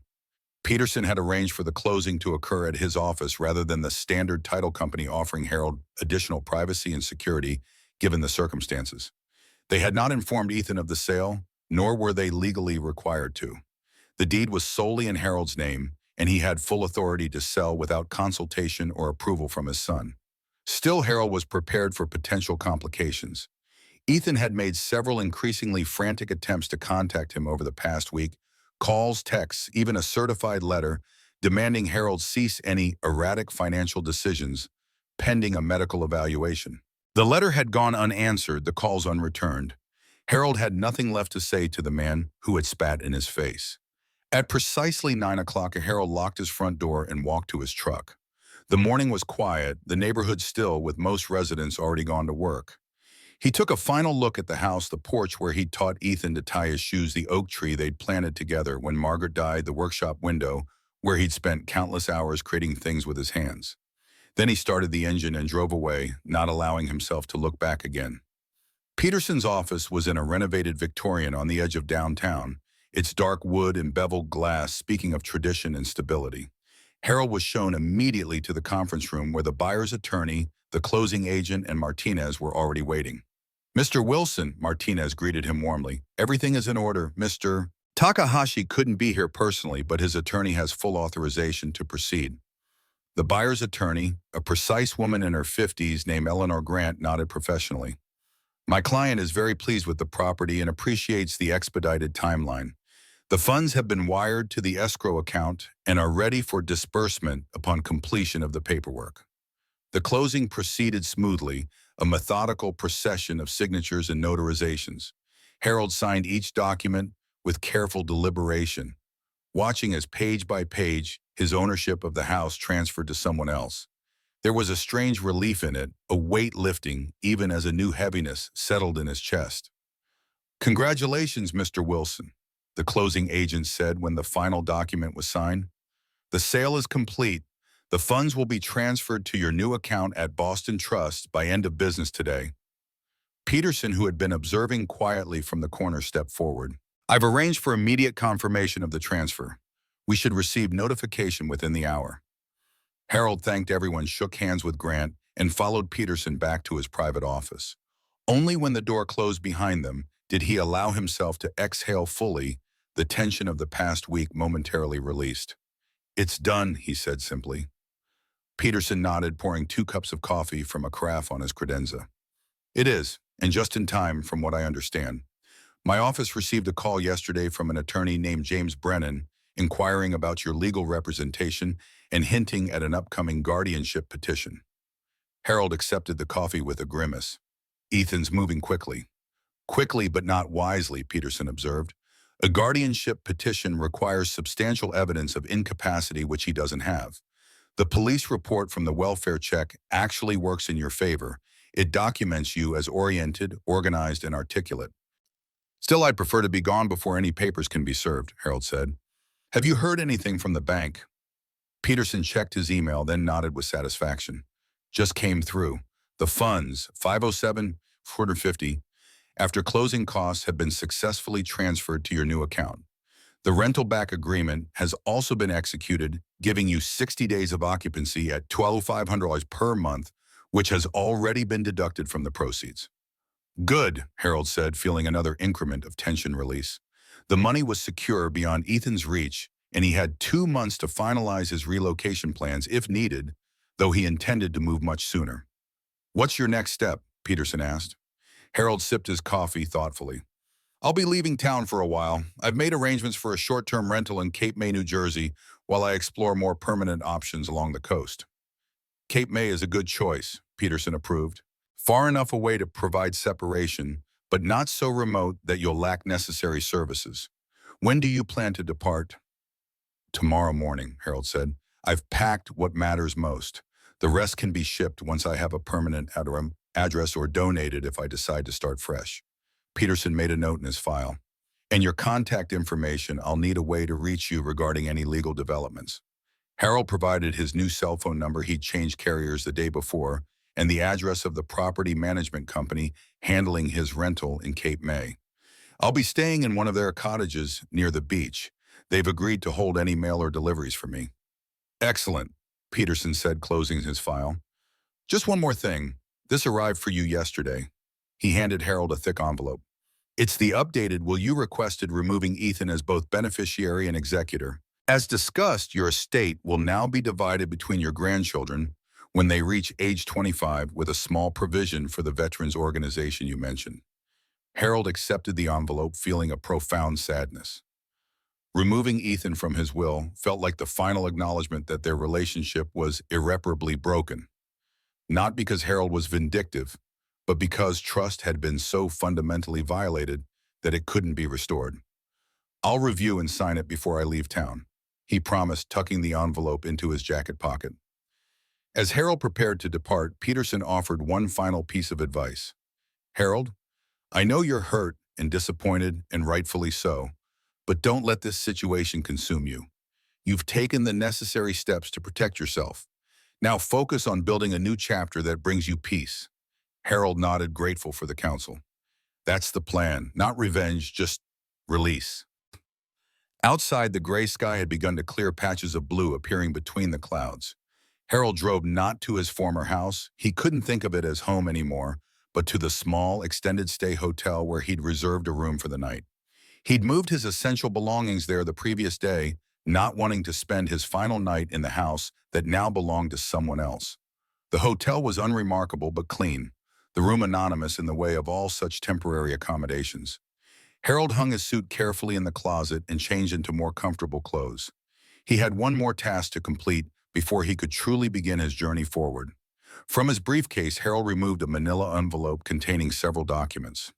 The first was a letter to the mortgage company, formally notifying them that he would no longer be making payments or accepting responsibility for Ethan's home loan. It wouldn't legally remove his liability, but it established his intent to separate himself from the obligation. The second was a letter to Ethan's employer retracting the statements Ethan had made to colleagues about receiving scholarships for Harvard. It was direct but not vindictive, simply stating that Harold had liquidated his retirement account to pay for Ethan's education, contrary to Ethan's public claims. Harold had debated sending this letter concerned it might appear petty or vengeful. But ultimately, he decided that truth mattered. Not to punish Ethan, but to correct a false narrative that had erased Harold's sacrifices. The third document was the most difficult, a brief letter to Michael and Sarah, his grandchildren. Harold had agonized over what to say, how to explain his disappearance from their lives, without burdening them with adult conflicts they couldn't be expected to understand. In the end, he kept it simple. Dear Michael and Sarah, by the time you read this, I will have moved away. This isn't because I don't love you, I do very much. It's because sometimes adults need to make difficult choices to maintain their dignity and independence. I want you to know that I will always be your grandfather, even from a distance. I've arranged for you each to receive a gift on your birthdays and at Christmas. As you grow older, you may have questions about my absence. When that time comes, I hope we can reconnect and I can explain more fully. Remember that woodworking I taught you last summer, Michael and Sarah, the birdhouse we painted together? Those skills and memories are part of you now, just as you will always be part of my heart. With love, Grandpa Harold. He sealed each letter in its envelope, addressing them carefully. The first two would be mailed tomorrow from Cape May, adding distance and time before they reached their recipients. The letter to his grandchildren he would entrust to Peterson, with instructions to deliver it only if Ethan and Diana made false statements about his departure or mental state. With these final communications prepared, Harold felt a sense of completion. He hadn't lashed out in anger or sought to inflict pain in return for what he'd experienced. He'd simply taken the necessary steps to protect himself and establish truth where falsehoods had taken root. His phone buzzed with a text from an unfamiliar number. Opening it cautiously, he found a message from Diana. Harold, this has gone far enough. Ethan is consulting with the attorneys about emergency guardianship. Don't make this harder than it needs to be. Call us immediately so we can resolve this situation. Harold deleted the message without responding. There was nothing left to discuss, no resolution to be found in further conversation. Ethan and Diana had shown their true priorities with unmistakable clarity. Now Harold was showing his dignity over subordination, truth over manipulation, peace over conflict. He spent the evening methodically checking his preparations for tomorrow's departure. The maps were marked with his route to Cape May, avoiding major highways where possible to reduce the likelihood of Ethan attempting to intercept him. His important documents were organized in a leather portfolio: birth certificate, social security card, medical records, banking information. The new will from Peterson was reviewed, signed, and would be returned to the lawyer's office via courier in the morning. As Harold completed these practical tasks, he felt a strange calm settling over him. Not happiness. The pain of Ethan's betrayal was still too raw for that, but a kind of acceptance. The situation was what it was. He couldn't change his son's choices or character. He could only decide how he himself would respond, what kind of life he would build from the pieces left to him. Before retiring, Harold checked the weather for tomorrow's drive: clear and mild, perfect traveling conditions. Cape May was approximately 7 hours away, a distance that offered safety without isolation. He'd start early before dawn to maximize the distance he could put between himself and the life he was leaving behind. Sleep came easier than Harold had expected. Deep and dreamless, his body surrendering to exhaustion after weeks of tension and difficult decisions. When his alarm sounded at 4:30 a.m., he rose immediately, his mind clear and focused on the day ahead. The hotel was quiet at that early hour. The hallways empty, the lobby staffed by a single half-awake attendant who barely looked up as Harold checked out. Outside, the air was cool and fresh, the streets empty. Harold loaded his few bags into the truck and began the drive east toward the coast, toward a future he hadn't planned but now embraced with quiet determination. As the miles accumulated behind him, Harold felt the weight of the past few weeks gradually lightening. The road ahead was literal and metaphorical, stretching toward horizons both geographic and personal. For the first time in years, perhaps decades, his decisions were guided solely by his own needs and preferences, not by obligations to others or attempts to maintain relationships that had become increasingly one-sided. It was a bittersweet freedom, born of painful separation, but freedom nonetheless. Harold stopped only twice during the drive, once for fuel, once for a quick lunch at a roadside diner. He kept his phone turned off, not wanting to be distracted by messages from Ethan or Diana that might attempt to delay or derail his journey. They would eventually discover he was gone, of course. The rental back agreement would tell them the house had been sold, if nothing else. But by then, Harold would be established in his new location. His assets secured his legal protections in place.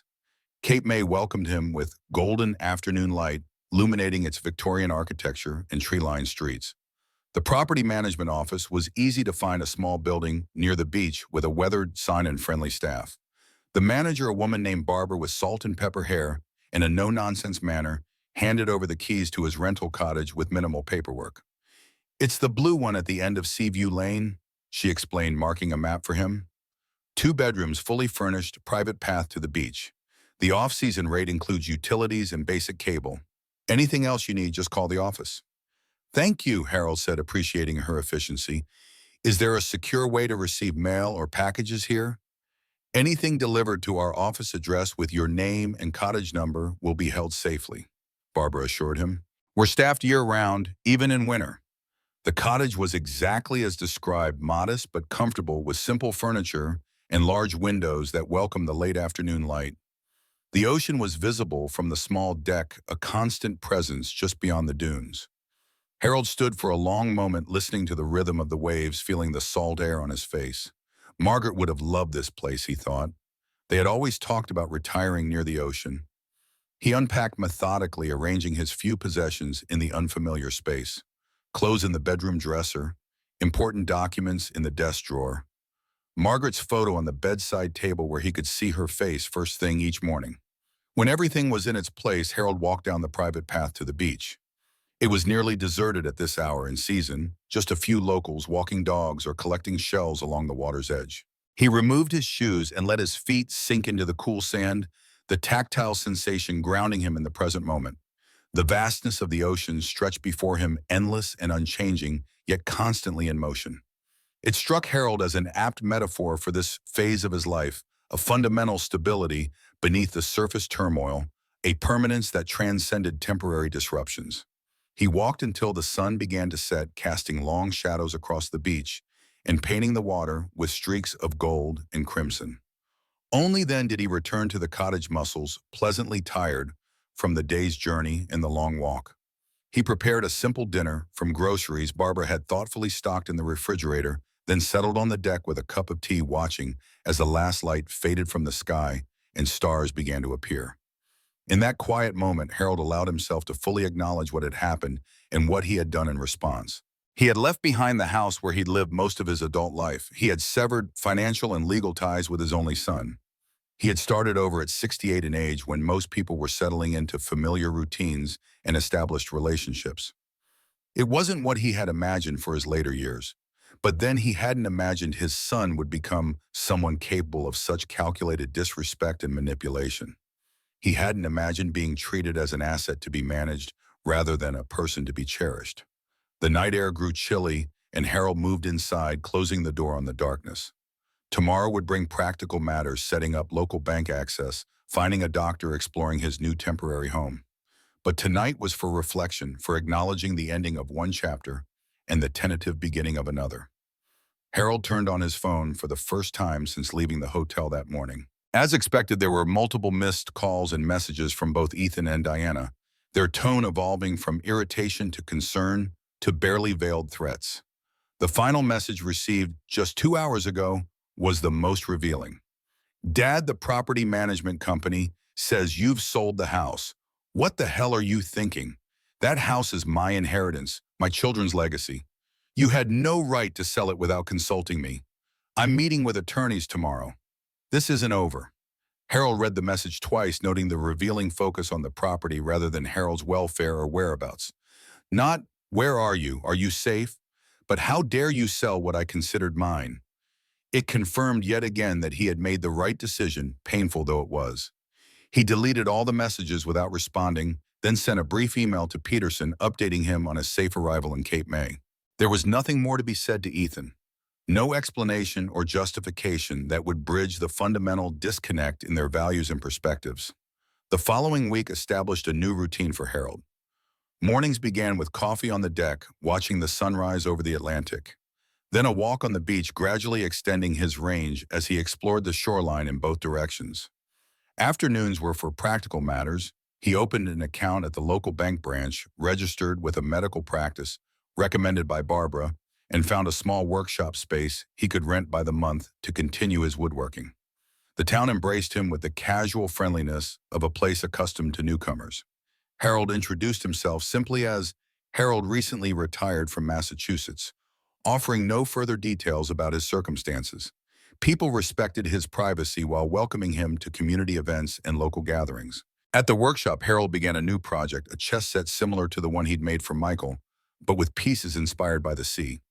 It was therapeutic, this transformation of raw wood into something ordered and beautiful. The familiar movements of his hands with tools provided continuity amidst so much change. Peterson called on the 10th day, his tone carefully neutral. Ethan has officially filed for guardianship, he reported. As expected, he's claiming cognitive decline and financial vulnerability. However, his petition is fundamentally flawed. He doesn't know your current address, so he can't properly serve you with papers. And we've already filed our counter documentation, including the police welfare check report and statements from your doctor and banker, attesting to your competence. What happens next? Harold asked, unsurprised, but still saddened by this confirmation of Ethan's intentions. The court has scheduled a preliminary hearing in 3 weeks, Peterson explained. I'll represent you, so you don't need to appear personally. Given the documentation we've provided, I expect the petition to be dismissed at this stage. Ethan's attorney should have advised him against filing without stronger evidence. And if it's not dismissed, then we proceed to a full hearing where we present our substantial evidence of your competence and independence. But Harold, I don't anticipate that being necessary. This petition appears motivated by anger rather than legitimate concern, and the courts are increasingly sensitive to potential financial exploitation of elders by family members. After the call, Harold sat on the deck processing this latest development. Ethan's action wasn't surprising, but it still hurt to have confirmation that his son would go to such lengths to control him. Not out of love or concern, but out of entitlement and anger at losing access to assets he had come to view as rightfully his. That evening, walking along the shore as the tide came in, Harold found himself thinking not of Ethan, but of Michael and Sarah. His grandchildren were innocent in this conflict, yet they would inevitably be affected by his absence. They would hear Ethan and Diana's version of events, perhaps come to view their grandfather as the villain in the story. This realization led Harold to a decision. When he returned to the cottage, he sat at the small desk and wrote 2 letters, one to Michael, one to Sarah. In each, he enclosed a check for $5,000 to be held in trust for their education, along with a simple note. This gift comes with no strings attached, only love. When you're older, if you ever want to know my side of the story, I will be here. He included Peterson's contact information, then sealed and addressed the envelopes. Peterson had agreed to act as an intermediary, ensuring the gifts reached the children without giving Ethan their grandfather's location. The following morning, Harold mailed the letters at the local post office, then continued his exploration of Cape May. He discovered a small coffee shop near the beach that made excellent blueberry muffins, a bookstore with a surprisingly robust woodworking section, and a community center that offered classes in everything from watercolor painting to ballroom dancing. It wasn't the life he had planned, but it had potential. There was a simplicity to his days now, an absence of the tension that had increasingly characterized his interactions with Ethan and Diana. Here he was, just Harold, not a financial resource to be managed, not an inconvenience to be handled, just a man building a quiet life on his own terms. 3 weeks passed each day, bringing small discoveries and incremental healing. Harold's workshop project progressed, the chess pieces taking form beneath his careful hands. He joined a weekly gathering of retirees at the community center where conversations ranged from local politics to fishing tips to recommendations for the best chowder in town. No one asked probing questions about his past, accepting him as he presented himself a newcomer looking for community and purpose in his retirement years. Peterson called on the day of the preliminary hearing, his voice conveying satisfaction before he even delivered the news. "The petition has been dismissed," he reported. The judge was quite direct in her assessment, stating that the documentation presented failed to establish any legitimate concerns about your capacity. She also noted the troubling timing of the petition coming immediately after you exercised your legal right to sell property that was solely in your name. "How did Ethan react?" Harold asked. Not sure why he still cared. Peterson paused before answering. "Not well. He became quite agitated in court, which only reinforced the judge's impression that the petition was motivated by financial interests rather than genuine concern. His attorney had to physically restrain him at one point." Harold closed his eyes, imagining the scene, Ethan accustomed to control and deference confronted with a system that saw through his manipulations and denied him what he wanted. "Will he appeal?" "He can try," Peterson said, "but it would be ill-advised. His attorney should counsel against it." The judge's dismissal was quite thorough in addressing the lack of evidence for incapacity. Any appeal would likely fail and potentially result in sanctions for frivolous litigation. After thanking Peterson for his representation, Harold walked to the beach, needing the open space and rhythmic waves to process this latest development. The legal threat had been hanging over him since he'd arrived in Cape May, a shadow on his attempt to build something new. Its dismissal should have brought relief, but what Harold felt was closer to grief, a final confirmation that his relationship with his son was beyond repair. As he walked along the shore, Harold realized he had been harboring a small, irrational hope that once the immediate anger passed, Ethan might reflect on his actions and recognize the harm he had caused. That he might reach out not to demand or threaten, but to understand and perhaps eventually reconcile. The guardianship petition and Ethan's reaction to its dismissal extinguished that hope. This wasn't a temporary breach that time might heal. It was a fundamental revelation of character and values that couldn't be undone or overlooked.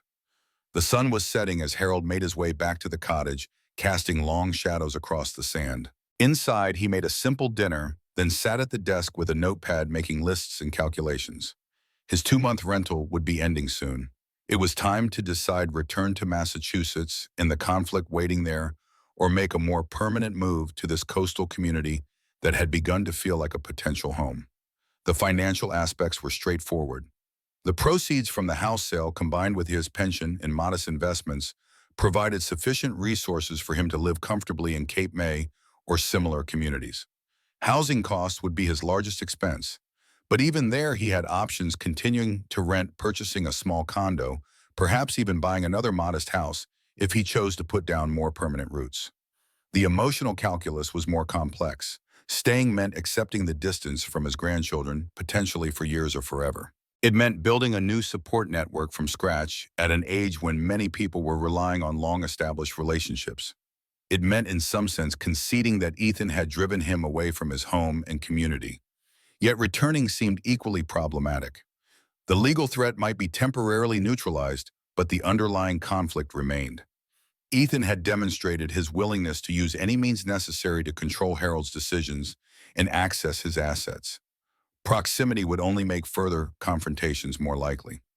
Harold closed his notebook without making a final decision. There was no rush. The rental could be extended month to month if needed. Cape May in autumn was beautiful, the summer crowds gone, the beaches peaceful. He could take time to ensure his next decision was made from clarity rather than reaction. The following day brought another development, a letter forwarded through Peterson's office. The envelope bore no return address, but the handwriting was unmistakably Diana's. Harold opened it with a mixture of curiosity and caution. Inside was a single page, the message brief and pointed: Harold, your disappearing act has created significant problems for this family. The guardianship petition was humiliating for Ethan professionally and personally. His colleagues now question his judgment, and several important clients have distanced themselves. More importantly, your absence is affecting Michael and Sarah. They don't understand why their grandfather suddenly vanished. We've told them you needed special care that we couldn't provide, but this explanation won't suffice indefinitely. If you care about your grandchildren at all, you'll contact us and work toward a reasonable solution. Ethan is willing to forget the house sale if you agree to regular medical evaluations and financial oversight, reasonable requests that you inexplicably rejected. This situation reflects poorly on all of us. It's time to act like the responsible adult you claim to be. Diana Harold read the letter twice, noting what it revealed about Diana's priorities. Not concern for his welfare or recognition of the events that had precipitated his departure, but concern for appearances, professional consequences, and the inconvenience his absence had caused.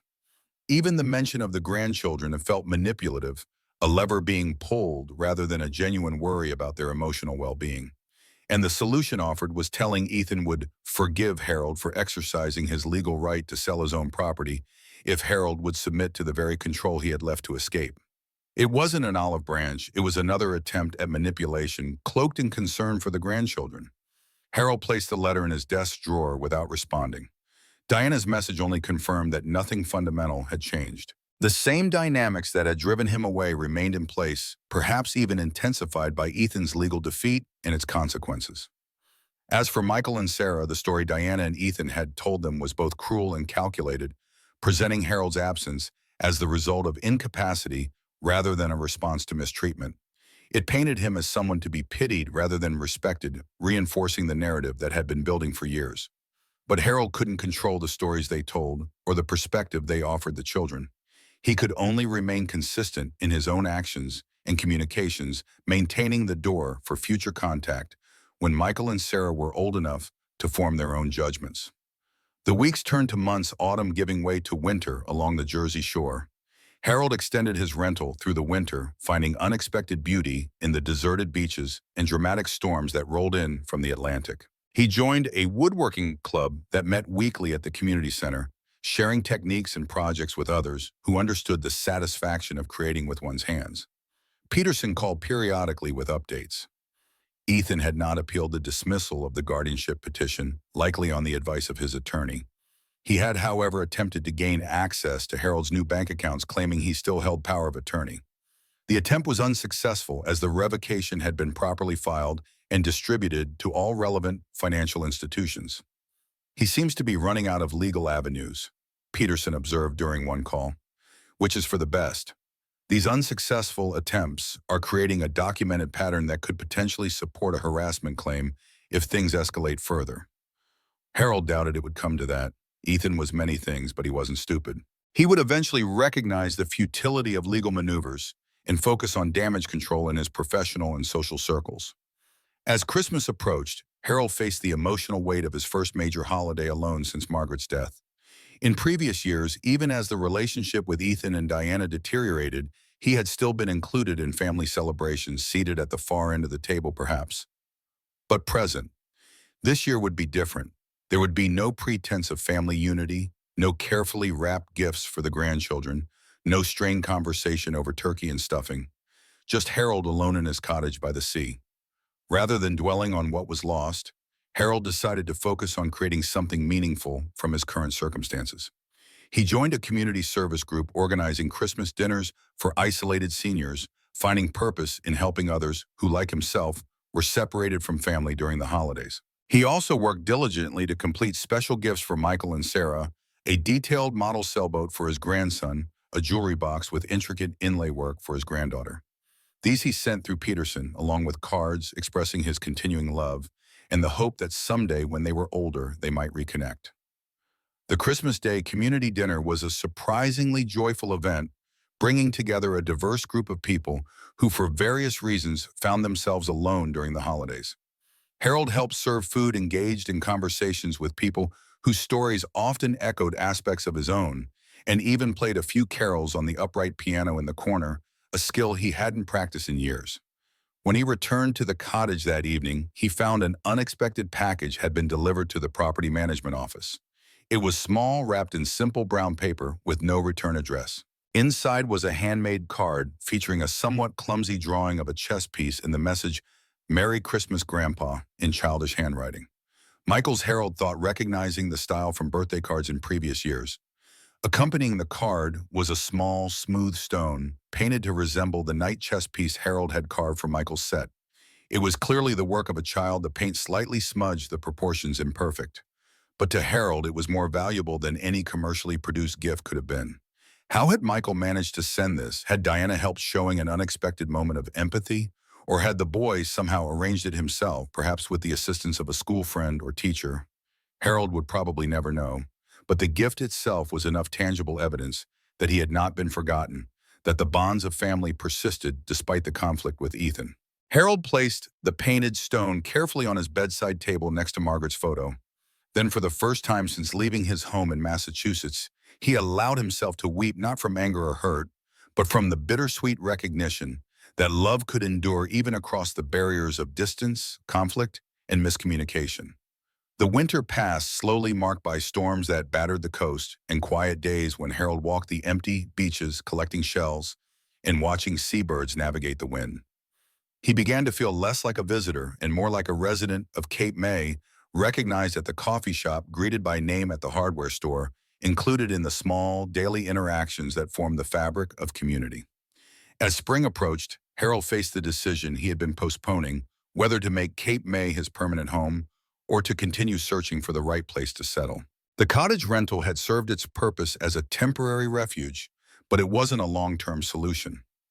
After careful consideration, Harold decided to remain in Cape May, but in a more permanent setting. With the help of a local realtor, he found a small bungalow 3 blocks from the beach, modest but well-maintained, with a detached garage that could be converted into a proper workshop. The price was reasonable, especially compared to Massachusetts real estate, and would leave him with substantial savings even after the purchase and renovations. Peterson handled the legal aspects of the transaction remotely, ensuring that the property was purchased through a trust to provide an additional layer of privacy. By April, Harold had moved into his new home, unpacking the few possessions he had brought from Massachusetts and gradually acquiring what was needed to make the space functional and comfortable. The workshop conversion became his primary project, a labor that connected his past skills with his present circumstances. Harold designed the space carefully with proper lighting, ventilation, and storage for the tools he had brought and those he planned to acquire. Working with his hands had always been his most reliable source of satisfaction, a tangible counterpoint to the intangible complexities of human relationships. As he settled into his new home and community, Harold maintained his habit of writing to Michael and Sarah on their birthdays and at Christmas, sending modest gifts and maintaining the door for future contact. He never received another direct response like the painted chess piece, but Peterson occasionally relayed that the gifts had been received and apparently appreciated. Ethan's attempts at legal intervention had ceased entirely after the failed guardianship petition and power of attorney claims. Whether this represented acceptance of the new reality or simply a tactical retreat, Harold couldn't know. What mattered was that the constant pressure and manipulation had ended, allowing him to focus on building his new life rather than defending against threats to his autonomy. 1 year after his arrival in Cape May, Harold celebrated with a small gathering at his home, new friends from the woodworking club, neighbors, and Barbara from the property management company who had been so helpful during his initial transition. It wasn't a formal anniversary party, just an informal dinner to mark the passing of time and the establishment of new connections. As his guests chatted and enjoyed the meal Harold had prepared, he found himself reflecting on the journey of the past year. He had lost much: his longtime home, regular contact with his grandchildren, the illusion of family unity he had maintained even as it crumbled beneath the surface. But he had also gained independence, self-respect, new friendships, a community that valued him for himself rather than what he could provide. It wasn't the life he had envisioned in his younger years, when he and Margaret had planned for retirement, surrounded by family and lifetime friends. But it was a life of dignity and purpose, built on his own terms after the painful recognition that the alternatives would have required surrendering his autonomy and self-respect. Later that evening, after his guests had departed, Harold sat on his small front porch, listening to the distant sound of waves and watching stars appear in the darkening sky. His phone buzzed with a text message from an unknown number. "Grandpa, it's Michael. I'm using my friend's phone. Mom and Dad don't know. I got your address from the return label on my birthday present. I'm turning 14 next month and I want to know what really happened. They won't tell me the truth. Can I write to you directly?"